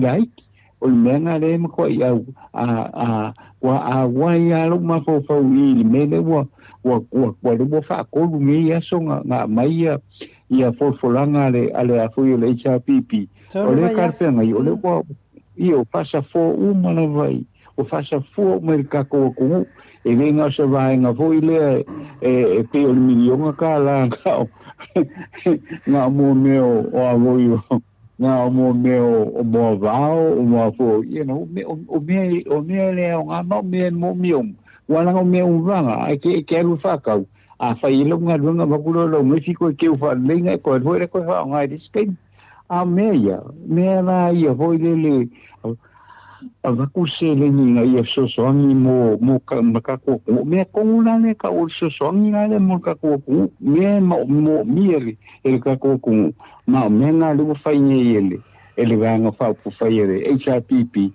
o me ka o monga mo kako ulo fiona ni malo fiona ko le fo malo mana ia lo finangalo na ata no te tari tonu foi ia ole a faingo fie foi ia me se foi nei tina foi e fanda mai foi ele ai ni tamao tamaiti ia ele to popole la tina pe ia tamao tamaiti pe le fia a wide tina al tamao tamaiti a le wa ma mai fa mama avenga le mai tato malo mo ia mal tau singa o lana pepe wai pe ole mafuanga lava leo de teleo fa la velave tau pepe ia ona o mafu anga lava i tama ia mafutanga matina ia ai whaftai lava fo i mana ia fo i ata noa i la ua uia i loa pe a whai ai vai o le taimi lava pe fia masi na o pepe o whai le situi puipuia ia au mai le se le ni molna taimi ia pe fia wa le wha pea mai e fo i le uma le lei ia tui puipuia mai le se folo ma le lua masina ia o atu fo i lava le taimi ua uma i le tui pupuia ia mawha uma mai hei loa ma le awheta la al pepe na ata noa na i lo le tuu le taimi e tasi e totongi mai ai ia ala a i lo loa tua i alti na ma le pepe e o te tantonu o se wha mama avenga tele fo i nā mo tina ia malana ia fo ia pepe ia a tele ai fo i ma le te tali tonu fo i atanoa e tatau ona le to iai se mea le o le tia i o le pepe wa a kia i le pepe lo inga o kia i le afe Ele ngata kia i le afe so le meleni le te faso solo ma ko faunga le fa pea ile milionga le malvanga le longo vinga se mea le fa se la wafe wil paelo fa se la wafe fo ia finale ia mo meu la foi ka ngomea mo meu suo ia mangi la ko ki pelo se la wafe ia te mantua le tala tupua le na fai mai ia ni fa te tele ainga ia la to vai tinde le kele ngi kipi mangi suo e fitau ia sa nga le fionga ia tupua le na fai ainga suo ainga kipi Wan tau sa nga le finale le fionga le tama inga le ngafai ia tu tu putam sese fai mai ia wasa ia tu ina ma vai fale ke kele mana nei na fai le HPP mol malo wa malo mai tau vai au le leila tu nu i te tonu fo sini ia o ka se mangi el city a sini fa pena fo ia Amerika ia ia me Samoa ia pia mana fo ita tu au le lei e sa to ina tilo vina le fa mai ai ngi fale le la to e ma fo fa le suo ia la uria suo ia la un fia be ma la to vai na e fia e mi kai me ko suo ai nga suo o le la to ni te mini de tu langa na wai de te mini o le mele te tau nai lo ta tu no o le ana pa taulin ta tala le HPP e fai le so tai ai nu o le ana ma kwa fili u lo la vanga le i le whaangahanga e le whiunga le fo mai o te mainga ia Dr. Tule Epa o mea ia tolu ainu o le kola o le pelenga ia ma le supa o mea ia na whai le HPP mo le maingai lalo o le tau o soifuanga e una le tūlanga mativa lo i sa mo te mine le taunta e ese la ma le mele la fasa lau le aso tai au o le anafa o le ana wa tala ia le fama ma venga ma to fa le HPP i mea ia tolu ai rengi mea na vanga na o le o mai nei ma to anafa ia fa na la tato o fa mai ia vanga le ala uli fa mai e mai le tonu si i lunga ia tupe a tangata whenele mana mia tangata mamai mana onga mana mia whenele e fa mai lo si i lunga e si i mai lunga vai se lau i lunga le se lau di msfuru ia alela vea mai tonu fa mama avenga le me ia tonu le HPP e le la vea mai la lava la vea mai tonu o le anua se lau o le se lau le la si i lunga le tonu se lau tala la kua ke amale afa ke amal se lau pasenge alu lunga ia le ia tangata ia mama e ka ko wo bo e fa uma ka ko afeka la le tato pepe tamai titi pepe ona o le e fai mai isi ia o le a tele ai fo ile tia i o to alua ia ai ia te au ia ile ai ele se benefiti mo fafine ele se benefiti mo tina o benefiti mo tamaiti mo le pepe fo fatu a fa sa tu po fo i Australia na me vai tai mi wa tuana ai vai la ia ata norte sai le faunga o le meo le kamaiki o se kalia fa pena fo ilo wa uia la ngona ile afeta la le ia fa tupu tele ai to tele o ta fai taunga o tato watu no ata no po fea lava yo ia fea yo ia a la to tele lava ia le fai tau au fa yo tangata Samoa ia e fai al tato malo Samoa ata no te sa por mele te tam fai finale o mea le HPP me lo fa no e le fa pia a nanga le wa pi wa mai le va nga le ni wa la fine le fai ti wa before dinga fa le anga i le mena fa le HPP e le se tara no anga la pa pia o se pili fina tau fa o fi ata no ama ai no o le mea o fa mo nyanga le wa mai e feta dia la to po la to tau fa le anga A le tala noa tātou, i le ai kia man mafuaanga na whai ele HRPP tūlanga nei. I le o iai se tūlanga whapena vanga whai a fia me, ma la uli, e winga le taunga tāo soi fuanga, ma le tūlanga mativa le Samoa. E le se rātou mea, mena le taunga whai rātou whina le, e whaase se suru whina le. Ia, whaase se rea manino lava, o lea ua tatara le tō whaale whianga te siri. I le wha mama venga i le tūlanga mativa le Samoa le temi nei. Mana ia le saunoa ngā tui a lamu, te whaanua ina le saunoa ngā tui a lamu. Le taimi na mama ia ina wha leo le avanga tau le mea alofa mō pepe fōu. Ia e vai lai le mawa o totonu, wai awa fo i le tumu.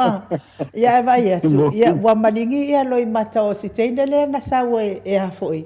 E wha liliu le ngana mō e tutuli. Ia ona o lae wa ai atu ia wate i le teine o lae e fo i le maitanga.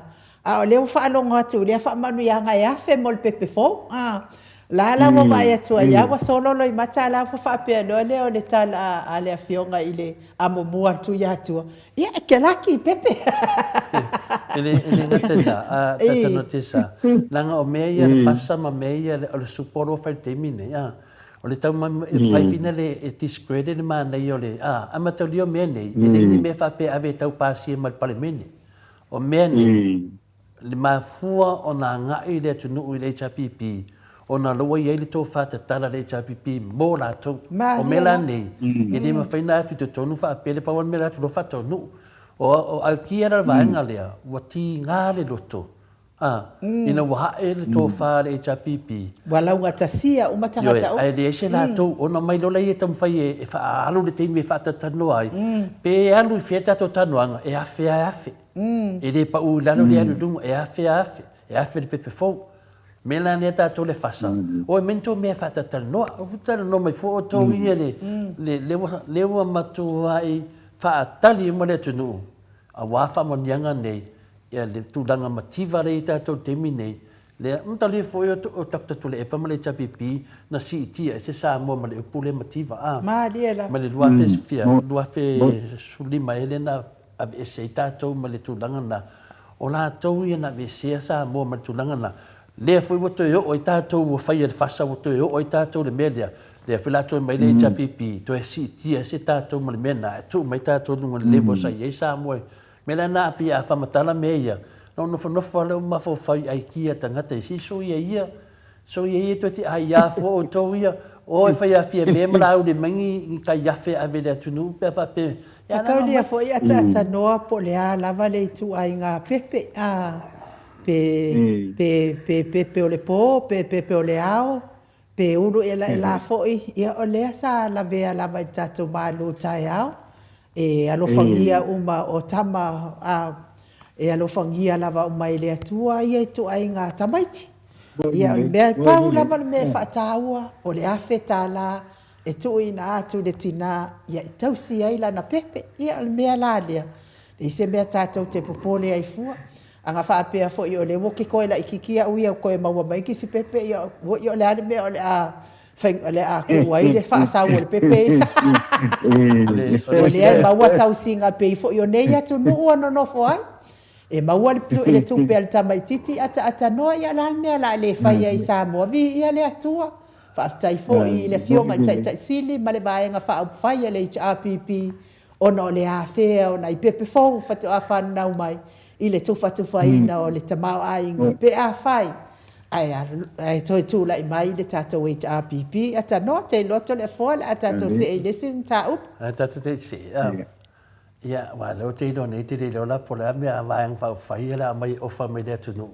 Se la tō whama wā. Leo te loa i una te o melisi vāanga whapea mai. Ia, o kamai pua a fōu uma. Wa nisi si mea ma lawa kama e HRPP ia le mamaro le tinu i mo me o pepe fou mo le tangata. Le winga no ma fo le vanga la i o pua fou ma la ma pua amua. O pua amua ma la o pua amua ma la ma la. Tata noa ma telefon. Ia tatou se e atu loa la i le benefiti lea mo na i tangata mama. Wa mana ia telefo il benefiti mo tangata mama i wa lea sa a whātou mai e si vaenga si e se lautala al tangata. Ia a o lea se lautala ata noa te sawa iai fo ia mato tamaititi mai. E o mai le taimi nei ata noa te sa. E le i mawalava benefiti mai ia tamaititi le ata noa te sa. O le ke le o feo ia inga. Ia a o isi tamaititi mai ia maisi le mamalo le atunu e mamai whapiana le tasi al talanga uma. Tasi al talanga uma e fiu e toi whaatali e le i toi iai lava se benefiti le ia ai whaafitai wai. Ai mai se la le mea fau le ua watu mo le tangata o lo tausia le mai le wa e iai le si ai nga o te iloa ata noa. E whainga luenga malama si ai nga i Samoa. Toi totongi loa ma le tangata e sau e nofo pe fia nei i tūlae. E whaatali atu ai tangata lea e ai le mai lea. Ai se i ole ai nga i whainga luenga. O le taimi o le tangata e mua mai. Taimi fo ina ua o mai le totongi na o le tangata lea. A lea la whaafetai i lea mea fo. Ia o le a nofo le lea i loa le tangata. Ia po o le toe sau lava le tangata lava lea tausia le mai. E full time lo le va ingo le mai lea ona la maua benefiti ata no mo ile le ka ya nei le ma nei le sa no ngai de tu le na le wa mana ia fo ia le sao fo yo o nai tanto tangata fo ile o lo ave fo ile e te sia ila to o le ato to le manu si o de tino e na nei ia le fo i so ina ia wa o pe on ka ko i ko mo si da ma se ta o lo ia i le so ni pa pena so so fo ina e avi ga kai e mo le o tai so ni mo na ia ta ko tanga au e adu ai a ku mo te fala vera ia e ko uma ga ka de ko uma ga ka de ale wo mo mai ele fa ma aven pa wale mea i fa maungi fo i le fai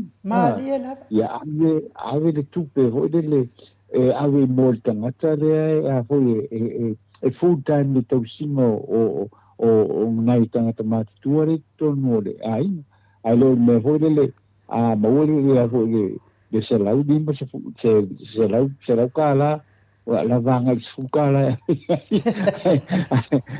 well it's something that will happen something will happen me now le ave tupe ho le kai yo ako ai ave masika ngakare ave i so soni ngate fai so soni tanga na tu wai ile tulanga lavalena ia wai e ia na tanga ma tu le ka ke vai ai ho le o le fo ia le tausinga ai pe o menga ka ke fi ai kai o le wa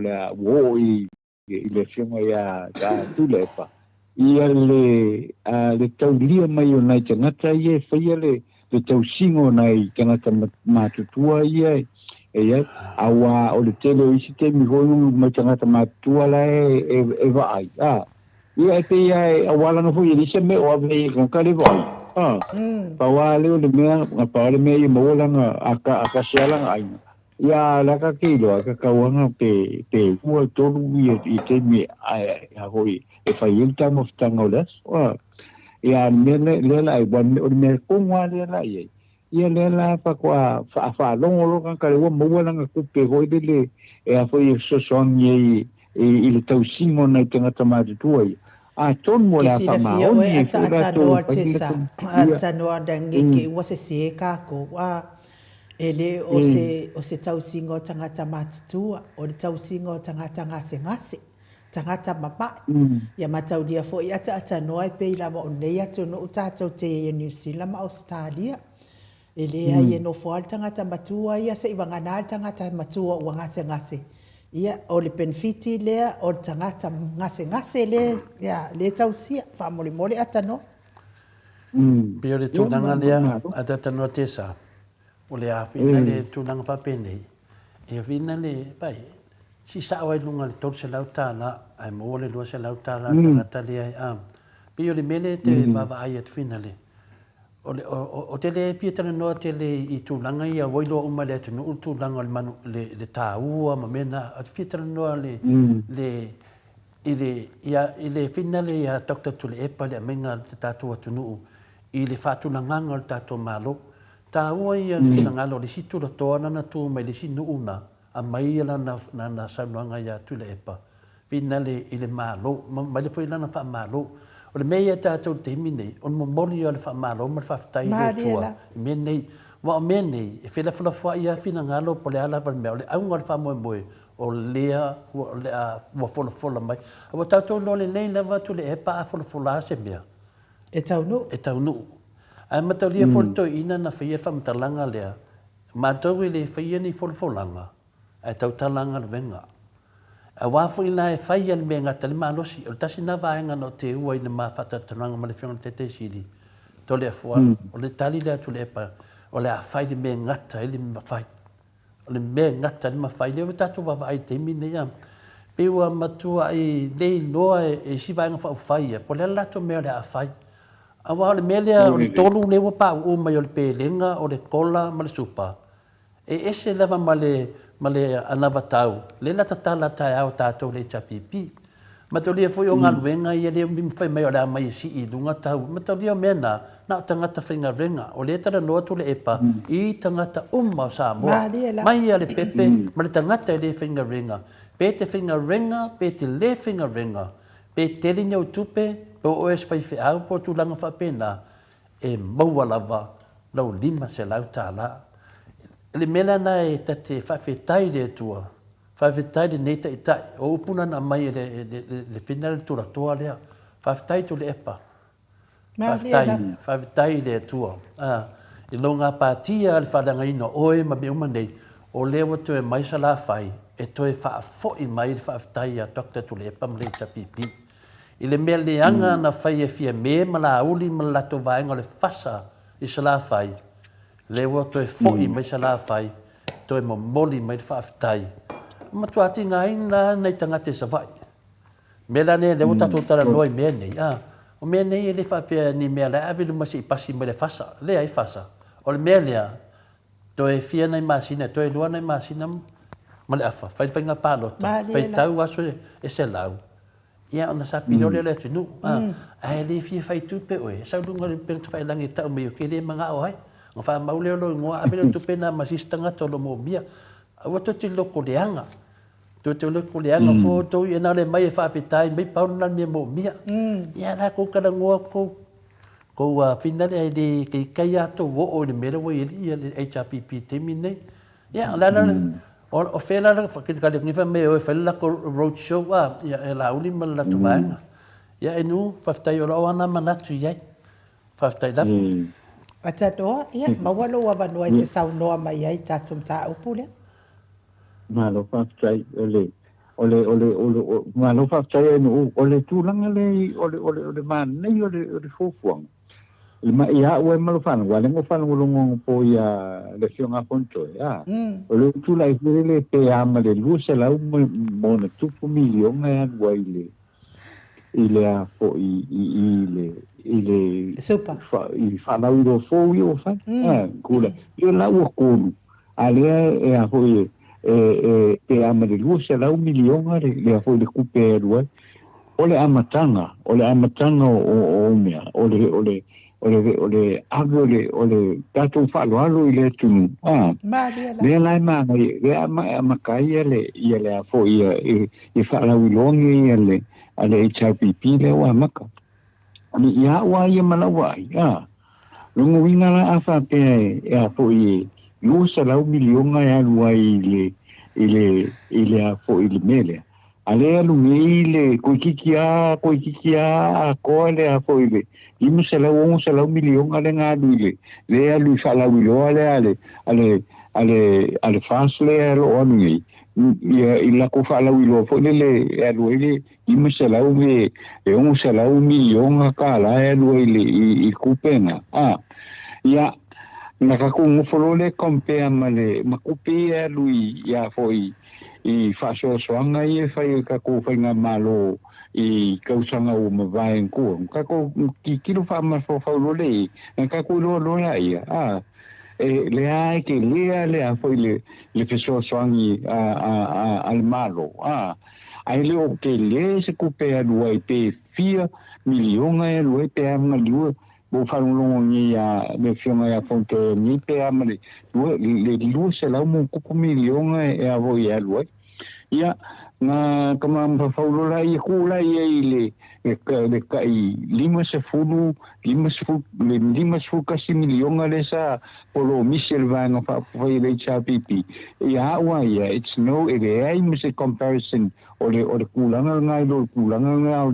o le la ko kai lima miliona le ia kama mfaulo na ia ke le ra le avo so swangi le ko awasa 1.2 or 3 million o billion nga moile i fofuanga sai almanga ia fofuanga le wingi le kilo about rusala miliona ya lui ia foi kupe ia la fofu mole ko pe a fai mangmaro mai te HRPP ile fai na pa loka ne na anga nei lo marongo e ke le foi la kupe sa moe foi sefe mai ia wale le kako o ia mo ko yo fifia o ia ile la ka fa lo aku i sa ngona o monga mai ia awa fo ia le so songi le HRPP le ya fa ia mo ia fa nga pa lo ko ile ko sanga ngi lo fionga enu Malo ata no te sa o te tonu ia o se fa mabianga le mo ai nga Samoa malaba o le atutu sa uma ile fa soa ale HRPP ai nga uma ia ona to atu ai lo le ma le mafau le ile ai nga lato po le ale atina e lato te fai ai tupu ai le lato tamau ai nga ko e mawa ku le sikupe ia la wafua mai ka pisi malu fa atau wa tau ngata Whaatau atu kāpisi, whaatau atu ia mo tamato o kūkama o mea ma whaapena. Ia ole ātili o nā tia ia le tamau ainga le lei o le tangata ia molo na ia lava soifua le lei. E le aila se mea e toi tau manana o ai ma toi tau fia o mai ai fua i Auskalia ma New Zealand. Ia wai, e ngata lava ia, e te sila fia o e ata noa tesa. Na o walu i le aso... ile aso ngafua na o walu le ofisa o fa masinonga le aso ngafua ila o mata upu o te alu atu ele i usu watu fa apia mai le fa matalanga ele i usu mai le tangata lea na o walu e vai o le o te vava ai atu le taimi ua te ale se fulu ata noa e fa apia na lava fo i taimi sa o whenga luenga i fo ia uia i sa moa ile ele fa atawa ina i tātou le taimi o le mea foi na o lo alu lava i te sai po le lava le taimi ia e whainga duenga e le peila o inei i au se tālia ma New Zealand e pule le taimi ia te oe ata noa te sa o tātou i Samoa o ka se mānei o le o langa tātou i Samoa ia e le aila se mea e fia o mai ei nei pe a whai e maua uma wha amanuianga ia ata noa te sa tangata e le ai se malulu le usu ai o na malulu nga kafe le o le isu kulo fa fonga mai Samoa ai o na bevela nga kafe le o le afu ia Samoa ia e o la va taimi ma fana te hado te fainga luenga te toi fo i mai o la vai seki ale tala o le tau ia tātou Samoa ia o se wa ona ia pe ina minute ia la tātou se e atu ai le tātou whaamasinonga pe a whai e te lua toi fiatala e se me te lua fiatala no atili i le supa. Ole mea ia pina le whaftai ai nu. Ole nganga le te mana e whaasoa i pe e pina le iai. Ole whaftai lava ua tau nuu ia mea uma nei. Ole mea fui ia sa lilo i manatu ole ata talal tō wha le whionga te te siri i le mea lawa i nei. Tusa lava i la uawa ai fua whal mawhau. Matua wha te ia vanga whawhai. Le whai mai ia pele pesite a keli whai mai. To le fua mai nu, o le mea moni i le toa tele o whai pule kuai wa koe fia fo'i i le HRPP. Maalia la. Ioe, wa amaka o ngā mamaha. O whai pule o mai anō isi. Pio le mea lana tūlanga e se tanuanga le ainu. Ma ta tanua te sa I fina le po tatu tala noa le au ngā ma le o tatu loa e au ngā. Malia la. Tatu loa au ngā ale mele tam whai e whaapupula tu le tunu. Le e se senga o vaenga whaupwhai. E se senga tai tai. Ia vaenga whaupwhai. Matoria, po le alo ngau i le whamonianga le ua mai le chapipi. Ai le pāloka le chapipi. Ia na le tu lai mai lai lea. Ona mai mau ato lai lea. E whapena le mele ngau tātou e whamatala. E te pālota i le HPP o na tau nuu lea le mele. Le anganga le nā. O mea le whai mea le vaenga lea. Langa i leini lato mea wai le loa wai le lei lato mawhawhau. Mai le o lato mawhawhau. Mai le a vea i le tuani mawhawhau le lei ai. Na o mawhawhau ngā whawhau le hanga le o la o i whamsinonga. Le la o nei konga malala. Malia la. O mena le mo e pāki nei. Whai mai la pelepsite. O lea mo te whio mai. Langa iei lau vanga i o le HPP sa iei. Na tupu lo le mele so sola loa. Le o te vai atu o te whātu mai le si pāki ngā o le Samoa, leipa pari. Lo ke ka ua whina o le Samoa la pisi pari. Ona o te talitonu, mo le au la pisi na leanga i le mta upu. Ia lau so sola. Ia lau ato e whaingo mai la tau o le au la pisi. Ia pule tangata i manan wha Samoina le leipa. Alo wha Samoina, o le au la pisi pari. O le lau tawa ai nere tūlanga lau e te minei a tatanua ma inu. Ko le whawhetai le ave le atua. Ua tau wa lunga e le ngā venga le whionga le taitei sili. Wana maia se wha mama a venga i le tūlanga mativa i a tūlanga whainga tāle i sa mo te mine. Lea la ua tāli le HPP. E le ni tāli lo vanga le. O lea la o mai ale mea. E le ni mea. A le wha mele HPP o tai au. E mai a toa e lato anawa tau. Tai au. Nongo winga la. O mea umana ia le tato te li whalongo toi. E esea me i e toru. Me i e toru.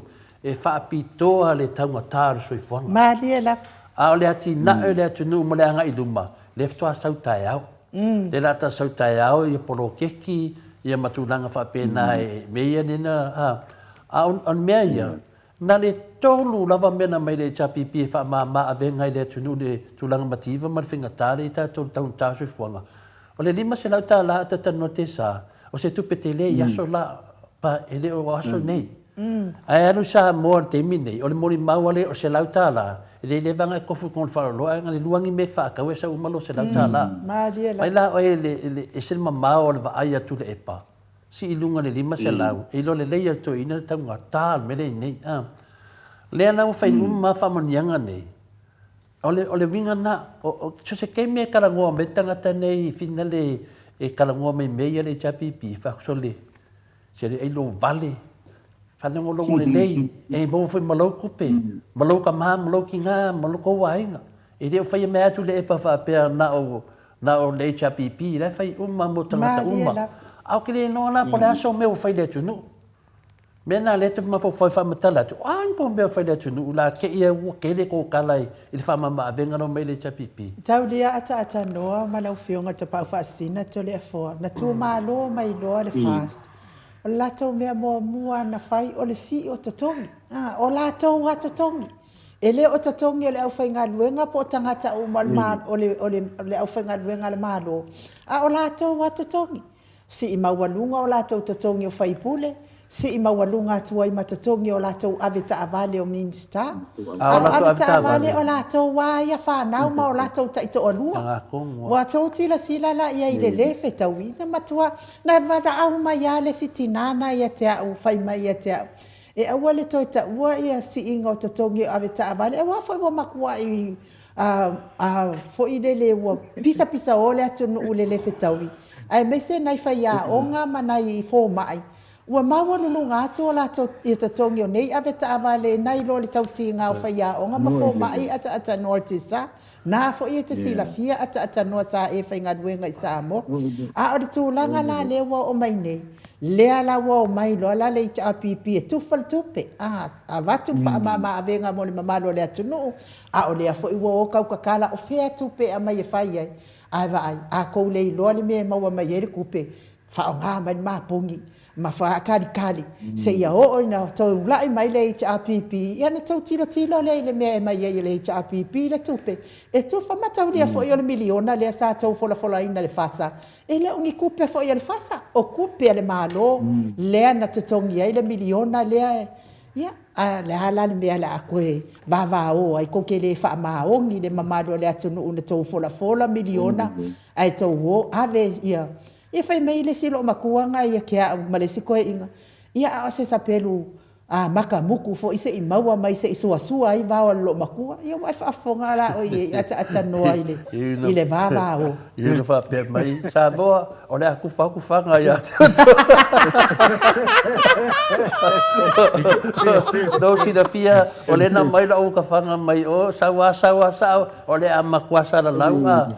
O le mele o le temine. Ia te awa ia o te lewa walo. Ke loa. Aku lau vaenga le isa vai. Ia la vaenga ia o le au supo ma le au fasa ia. E o ke loa o le melo i to ina malo matua. O ese. O whakakari ke paloka. I le koe fi whanonga matua i tau pelo. O ngi koe sauses. Tato wo de. Ke o e tole fo wo koe manga kua o lawe whau e sauno. Ia na o whaalongo i le tau mawhai mai o le awanga tau le supo. Whapea dola ia lea, ia tu ia le vaenga le HRPP langa o lato waia o le pātia le au te te. Ia matau dia fo ina na whaalea o ngā ina tu le e pale upule o te te. Lea i o lea ia fo i le angaia le malo, ai le o lato le. Ia ai pe e whaanu le whaitionga le au supo i si vaenga fo i e fast food whapea na o tau fola ia sa moa e o mailoa i le fo i whatau mo fie te soifuanga ia o le eise mea ni tau no na o tau fola ia sa moa o le asi i le tolu se lau benefiti a le au tangata mamai le eise mea wa whatau no na o tau fola le apalota mai ia tangata i fafo le eise mea wa tau no na o tau fola fai mai e tau e mai a mai le no fo o sale aula le eise mea ia e mātou te tō lai mai loa. E whaatau nuu malava mea umele lisi la na au mai ele ati nuu mea wale e tau nuu. Ia ai sa o ai lato le fua. No ingai mamao le a au le mea e kau ai iai. Susa mele whata le tātou. O le whaapea mai o finale o le i tu malo i sa vai. Whaasa sa tapunto e mai pāki e mai whaini folfolanga. E leo se motu foi nal to mai la mai fai folfolanga na to vole te tali e mai matovo. Sa tapua wal mena le tfatali. Por ate me fa pe mai ia sala fai. Wa sa se supo, sa se fasa. Ona to mai nei fai folfolanga pepelu. Yes, if I atu le manato tama malo malo ya Riven muli anga telesoti. Ma ngai al fa asoa o manguia sa lilo a o lea wali ani mai aisea.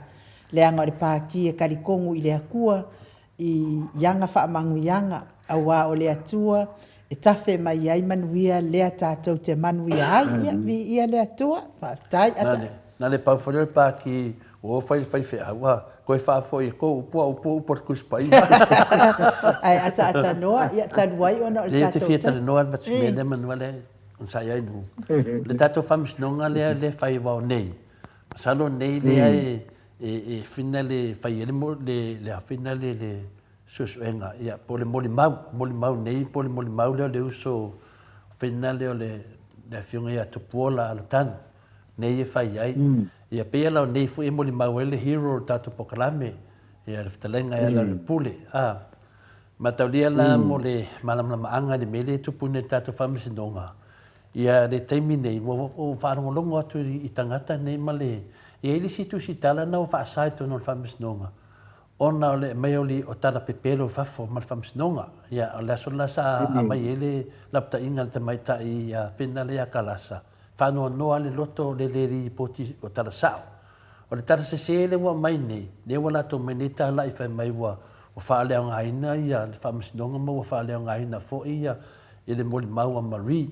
Ua umana mai le vaenga whina le te tausanga le alo ia le tu te po le keisi whapea mai whina le le eise whamsinonga wakaunga whaangafua le whamsinonga le eise mea o nga whai ai la mai la to ta lai mai ai le lo o le anu al whamisinonga Malia la lana whautua mai e le whionga te mai ta ia tautua na e li poti mai tala sao o le li lana e le kiki ane li le alo pe fu fa longo tu nei lo fa sa tu tonu e le tu e adu tu tonu lo vinga la mele ve tu nei de tu langle nei o lea finale na ta ua e le whionga le sunga ia taua nei ta ua leia o lana whaalongo atu le moni mau a Samuelu le saununga le pokalame le a le tauta iai. Le ana oso mai lo nunga le moto sa movi ingo le tua e tali atu iai e pepelo. A le whai meia le lo ia fina le olo wita ia le whai mei le ai na sau e tali atu lenga e pepelo. O le mea le si le na ta wal mo le mau tau ofe la son nafi. O na wahalu kui lava na tau talala tau ofe. E kui an keisi fa pelo le tala an keisi. Wa sau e no me te moli mau pe pelo le whamasnonga nei. A wha mai lo tau o fe finale. I o whamasino. Whaia singa tu loa.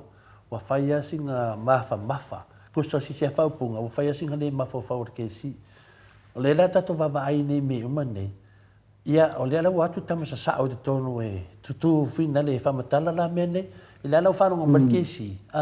E le o mari le fai o le fai tangata matua o le mana mana le tau ofe le mafo fa e ana le nga ma ka le tau ofe le lo misi spesiti e le va le spesiti tali umma tau ofe me umma mol mal ma anga le tato le mero e terminate o le wa o le moli le fa so longa moli ma winna Samuelu i le lua afe lua sumetasi e le a wai de fa moe le la ye tau ofe tu pola o la to uma e ile fasi silanga le na fasa laule el pokalame le tauta ya e fa pe o le lata tanoanga male fionga ya tu pola o le me o foi le loto o le tangata no fo mapu e se fa matalanga fina le se tangata ai le ta ul tangata na o le la recorde le ta tanoanga ai no fo mapu e o le tala finale va o le fina tanoa ya tu pola o le tala tu pola e na te li taua ini mea sa au i whamtalanga i na te li whamtalanga lai lo lea tu pola me le fe tangata ne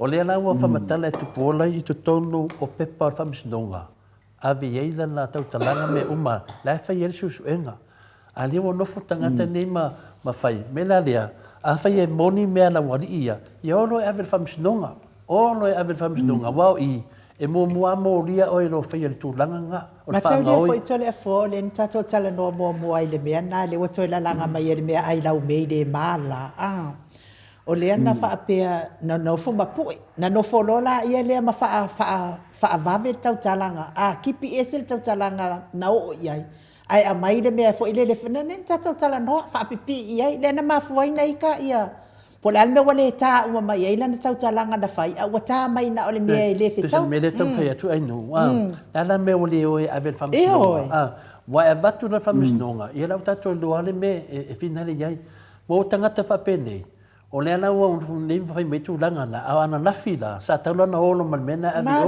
o le whape o le mele wa e baku o lolo kai le la wa vai nei i mo mesa sa moa ale muga kwai fafo ai le o mele fai o ka kipi o whamatalanga tangata.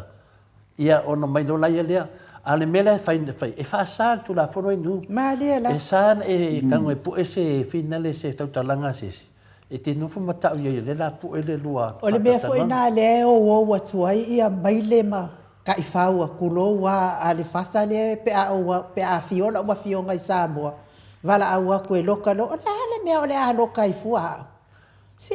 So ia le vale a umi. Le hale me o le alo kai fua o le hala ua ngasala nga fai le ai ma se ngasala e alu lava ua fionga pele i mo meo o le aso na na fai Jesus e nga atupuola ia te mino le ia o tau via te mino le ia o tau te o e lo Samoa e ave tau muri mau ia pangalia le to te favalea ia le tunu me mina e ta ue tele falongolongo i me lua nei lo le le ana wa oma le moli mau atu pola. E to te le atu e vatu mea na e wha maoni eidi. Malia la. Wa e vatu loka o kala pelo ma tau mei le whai nei.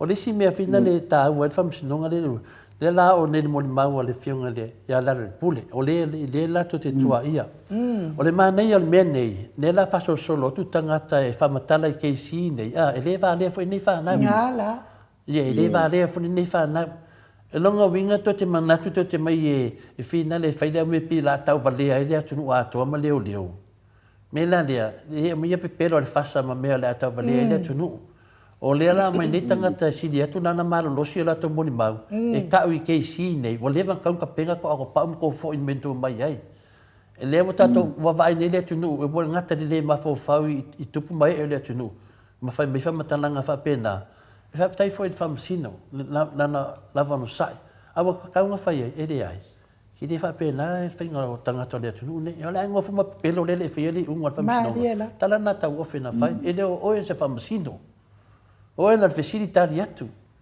Mena le tupu nei tātou umaia.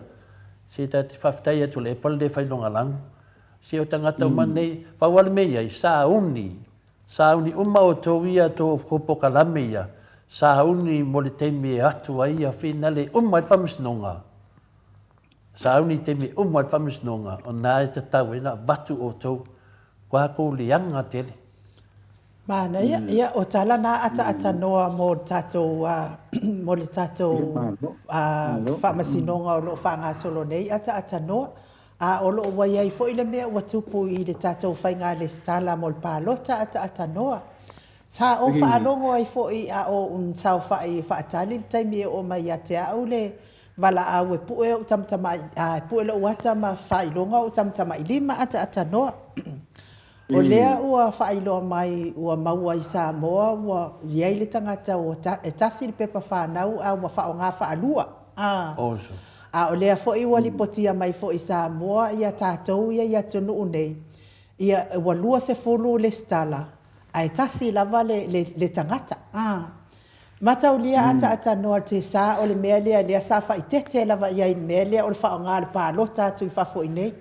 Ia fata ita inga o tamaiti wa feoti wa mali liu ai anu le si mea ai nganga oi le maha le popoi o savea ile e koe a mai uma pepa whana o nā tamaiti mawhai ai ia nga pisingisi whaakau ai nga passport e mawai tu pe o ia moro na uso moro na ainga ata noa ko ai ngā mea la lea whaapea lea i matua le mana o ai e lisita e pālota atu anu sa o i sa moa e wha umai lau le stana ele ai mani mea kuluku e koe maua ni mea le whai nei ata noa langa le ua uwa ai iai e a whai ele ai so pepa whana e mana o mia lo pepa whana ia o na pu e loa la ia le o ufolinga e ilo ai o oe lea o la whai ma oe lea o tu sale mea anu whawhai ngofi o le telefoni ma le e-mail e le mwhaina pepe lo ai o le atasia le whailolo e-mail e batu mena le lei e tele atu nuu nei mo le maua le e masi mea pina le o le ana wata ai le whawhita o lilo tupu mai e tasi le e-mail e tele tangata ne le stalai i nei le Australia le te whaalonga tuai tala le whapea mai na le lua tangata le stala atu Australia lai ua umana whaatino a toa tele lava le anganga le stala koe lunga lai matonia na ainu o lea wa umana e lustala wa mafoina o lustala o le mele le whele whamatalanga whina le mele tupu nei i mea nei o le tāua fo le mele te lesanga le songa i mawai i lena no vai o pasi atu e le whale i e le sa tu o talanga le mene whai ngā pālota e no fo le tangata e no fo i ma o pifo ringa mai e tiau o ngale wakua i ngā o mai lo i de i mele whai i lustala o mea mai ia lewa a matematemi nei, e te tau wana fo ia uma mea nei, masu e le lei tangata ia whaia ia awala ia. Ia, lewa tato wawa ai nei le teimi nei le rolofi atu le tunu e whina le iai. Ia, tāro sia, wa e langa e leo te vai ati nei. E lau tato ni Australia, mato ni Australia, le ke le lau di skala a leana to lua lawa o atu e whaia ainu. Mariela. Ia, o la lau te whesiri. O fe e whapto. E o le sina me lungo le mele pe e whaangalo i meli. E whaangalo i meli. Li meli o e sawaia e le mwhaina e whaangalo i meli o le stangata. E wai latu lo lungo sistema mo mai. O le meli fwele na anu o le meli fwele na anu o. E le whape na whainga le mea. Mena na ta e mo le Facebook. Ma le email. O le email ma le telefoni vina le. E mo ia o te fiu te pelo. Le alu stala la lo no. O le email. Ke fiu la pe le ala le tele o au email fea. E kasi ale ai ti e ke alwai la le email. Me fila na fai te ia la la mo nei. Na ngovinga e kasi ka ngaka o le email. Ia la sau mea mau ka ngaka la sau le email tangata na. Ia la sau ia le komisina o fanga palot. E le tatau na fai me fa pena. Pe fila email ai nu. E se voli email to le fo. E fai uma email la ngai batu lo IT mo passport mo lo license. Le la tau vai nei. La fa kasi lo fa lo lo me le tupu. Ia lo me le tupu nei i tu langa na. E nga foi fai mo te mine manuele ia. E tau na fa le nga ina. Tau na fa le nga ina la ngai tasi ali email tangata. Ia ngale se so ingoa at kasi alo email. E moli foi fa malo ata no ma le fa aftai i le polenga ale au fai palota a polenga le au fai palota i le fionga fo i le li CEO ia to le foa ma la au fai nganuenga tupu mai ia mole fa malo losi wai le fai ngofie ata no te sa ia e mese o tau fa mai no le lola lea ia ai fai le palota fo ia lea lawa mai mea fo wa fai ai fo i palota fo ia mo le tatou sui ngā malo fo, mo le toi wha malo mal whaftai, e moni lava i le whaingofie ia a o lea lava o le a o mai le taimi, e whaamutai, wa e whaamutai le whai unga o le masina nei, ia o le mea fo i lea i le ia o na halu le CNN ia e latu nuu mamau, ia ma whaatau nuu lo wafio e pālota mo se o tatou watu nuu wa wale manuia, a whai sila fia manuia le fasa, o e pāloka le fasa, a fai sila fia manuia le HRPP palota mo le HRPP e wanga le faalu lungo le savili ma le leanga le ea ai le ai se o isa mo ai palota ia ai mo le tinale fa apea mai wati ngao na fofonga e va ai mai le lau mei ia mo lo sila fia tina o le lau mei nei o le lau mei e fa manato atu ai le au ai lau mei e le ai lau mei a o le lau mei fo i lea, o le lau mei na a mai i le sponsor ma alosia nei Paul Kalame mai Hawaii. O le mea lea a whai wati ngau fofonga. Ia awai te toi sila mai le Paul Kalame le maota Samoa vi ingo le atua. E le whaatauanga vale le maota Samoa. O ha lava mea au mai e tangata mo le maota. Ia e le whaatauanga vale le maa au maleanga le leo na i tangata. Ai ona o oe lava ia e te no fofua oe ia ma whaaleanga lau ma whau lo wau tino mai le lau mei. O ia o le sain mua muanga mo e ai lau mei, au ange i koe ai a sesi se lau mei. I maka ngā mea o le ai lau mei. Ia ai wha mole. Ia ai atanoa, ia au mai ia sau noanga mai wha mawai mai le mbalo le atunu, mtato toi wheloa ia i fo.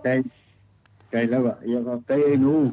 Ia kai foi to le fo ia tato tunu ia fa tai le fo no fa longo mai foi ma ele tato por caramelo ni taia ma loa fa tai fa ma loa ia nisi foi ia le tapo inga na yo tato ma tutua o lo tapo ia pe fa vole moto sa movi ngo le tua ia foi la le ni taia ia tu i lumo le tua tato fo nga mo le ni vai aso ma le nei foi aso ina ia whatau nui nei le fia ma le manuia ai manu te le ina le tātou tunu lau whaponga mai ia tātou whira i fwoi se temi o i runga i le ngai fwoi aso ai whaftai te lava ia le tāiao Whapena fwoi ata noa manuia lava fuafuanga o lau fionga tātou toi whiro ai pea ai whaasoi fuaia mo nei taino ai Malo Telefo o le lau meidea e mamau al mea na sausi lau mei, sa mai Hawaii lau mei, ia mai le awhionga i ariro mai awa, ia ma le whalitua ia pepi, na mai le lau mei, mai le lau mei, e le mafuanga na mai le lau mei, ia o le ala vai whiri musi lau mei, mai si lau mei e te waita lau mei, e na vai leo e tina e usoi le pese whina le lau mei, mera le, mariri e ia, pa mama ia to mafofau e tu te whapena, ia le lau mei mamau le mena sauai mai le mwhaiwhina vesi le lau mei a tonu whai wa tu loa inu nang whapena tangata nua mū lau mei lau mei ia un sa no va tu si lau mei ia na mama me sa ia na foi no sa ia no o no po kala me nei o no ia le anga ma le ti ia fa mal rua tu ta mama tina ma ia esa o foi fe a ma lo pension ka lo fai si lau ia esa mo o atu no pele le loto ma le nganga ia o tato po kala me na mo le tai au fa mal lo spea tato tu inato tato atu no fa pele o sa mo i tatalo i le atua o le atua fai va venga o le atua e fa vai ai sa mo ia e manatu mai fo ia sa mo e tu sai ma fa fita uli o lo iai ia i le toianga ia to le mamalo le atu no mo toi filia o ni au na lelei ma fa maoni nga lulu e la tau te ia se o tatou malo mole manui o sa moa e mai se ia ava mamata wile atua ia e to mai langi manui mo se o tatou no ma se o tatou atu no pe a fa ia sa o la filifilinga ai ai fo i se sala se leo wale tau tamali i la fa fofonga mai sa moa ia fale ia le fale o le atua lo finangalo e marangalo ai le au onanga le mo sa mo vi ingo le atua ia e manuia ne ia so le mato autostusi lungo apio folinga fa apia fo i tato YouTube van tai lava le mafuta mai a mes fo fa fonga mai te tonu o fale fai ngā luenga le nei tai au ia mais fo le au sifi po ma le au sifi awa uli ia fa manuia le atua maua lo tau malosi a wale fia ngai matiu te mafaiva ia kele fo i ka kokupe fa manuia fo ile atua ile au pasi ile au veloli ile au upa ile au taxi a mese le feo ia yo le mamalo le atunu moli tai fa na ia o nga mese o nga luenga ma fe avea i fo mai ia fa manuia le atua ma leo ina o to mai fa ingata ma fa la velave tupu fa se ia mese lava le ave pasi le maot sa mo vi ingo le atua la futala inga fo pula salwa telemos manuia fo ia le tapua inga sisunga i whaafeanga inga ma whale tua i maota malawa ai meise o le mamalu le atunu o le au sina i tamama tina mātua manuia le nei aso tātou toi whelo ai fo i tātou pokalame i le aso ko nai pe a momoli ati aila tau soifua ma so mātou wola ia ai sila mai pia i lungo le tātou YouTube le aso atai au ma le tātou Facebook ia o le a live atu ai fo i tu atu ai fo i lunga le tātou engineer ia Michael ia mea o lo tupu mai sa moa o tae ao lea e wha uma mai ai le lato avanga tau ia ma whai ai fo i le lato la ia o lea fo i wama mai ai ia le ofutino to ina ia to le foa ma lo fo i tangata ia i le tōninga lea a le au tamo mo e uma pia o le au lea fo i lea wha au lioli mo whai pule ia tae ao la ia le lato tōninga lea ia a lea fo i wai ai ma le tōninga le ma o sa mo vi ingo le tua ia fatu a ofu lai le sa ne te wa mo ofu atu tatou a o le le laundry ina le tatala ina le toninga ia o fa silanga le ile ama mal fa alo ai manuia tele sa mo fa so i fua ia tu pa yo le vai lilingi fa sala fa tapo i kuka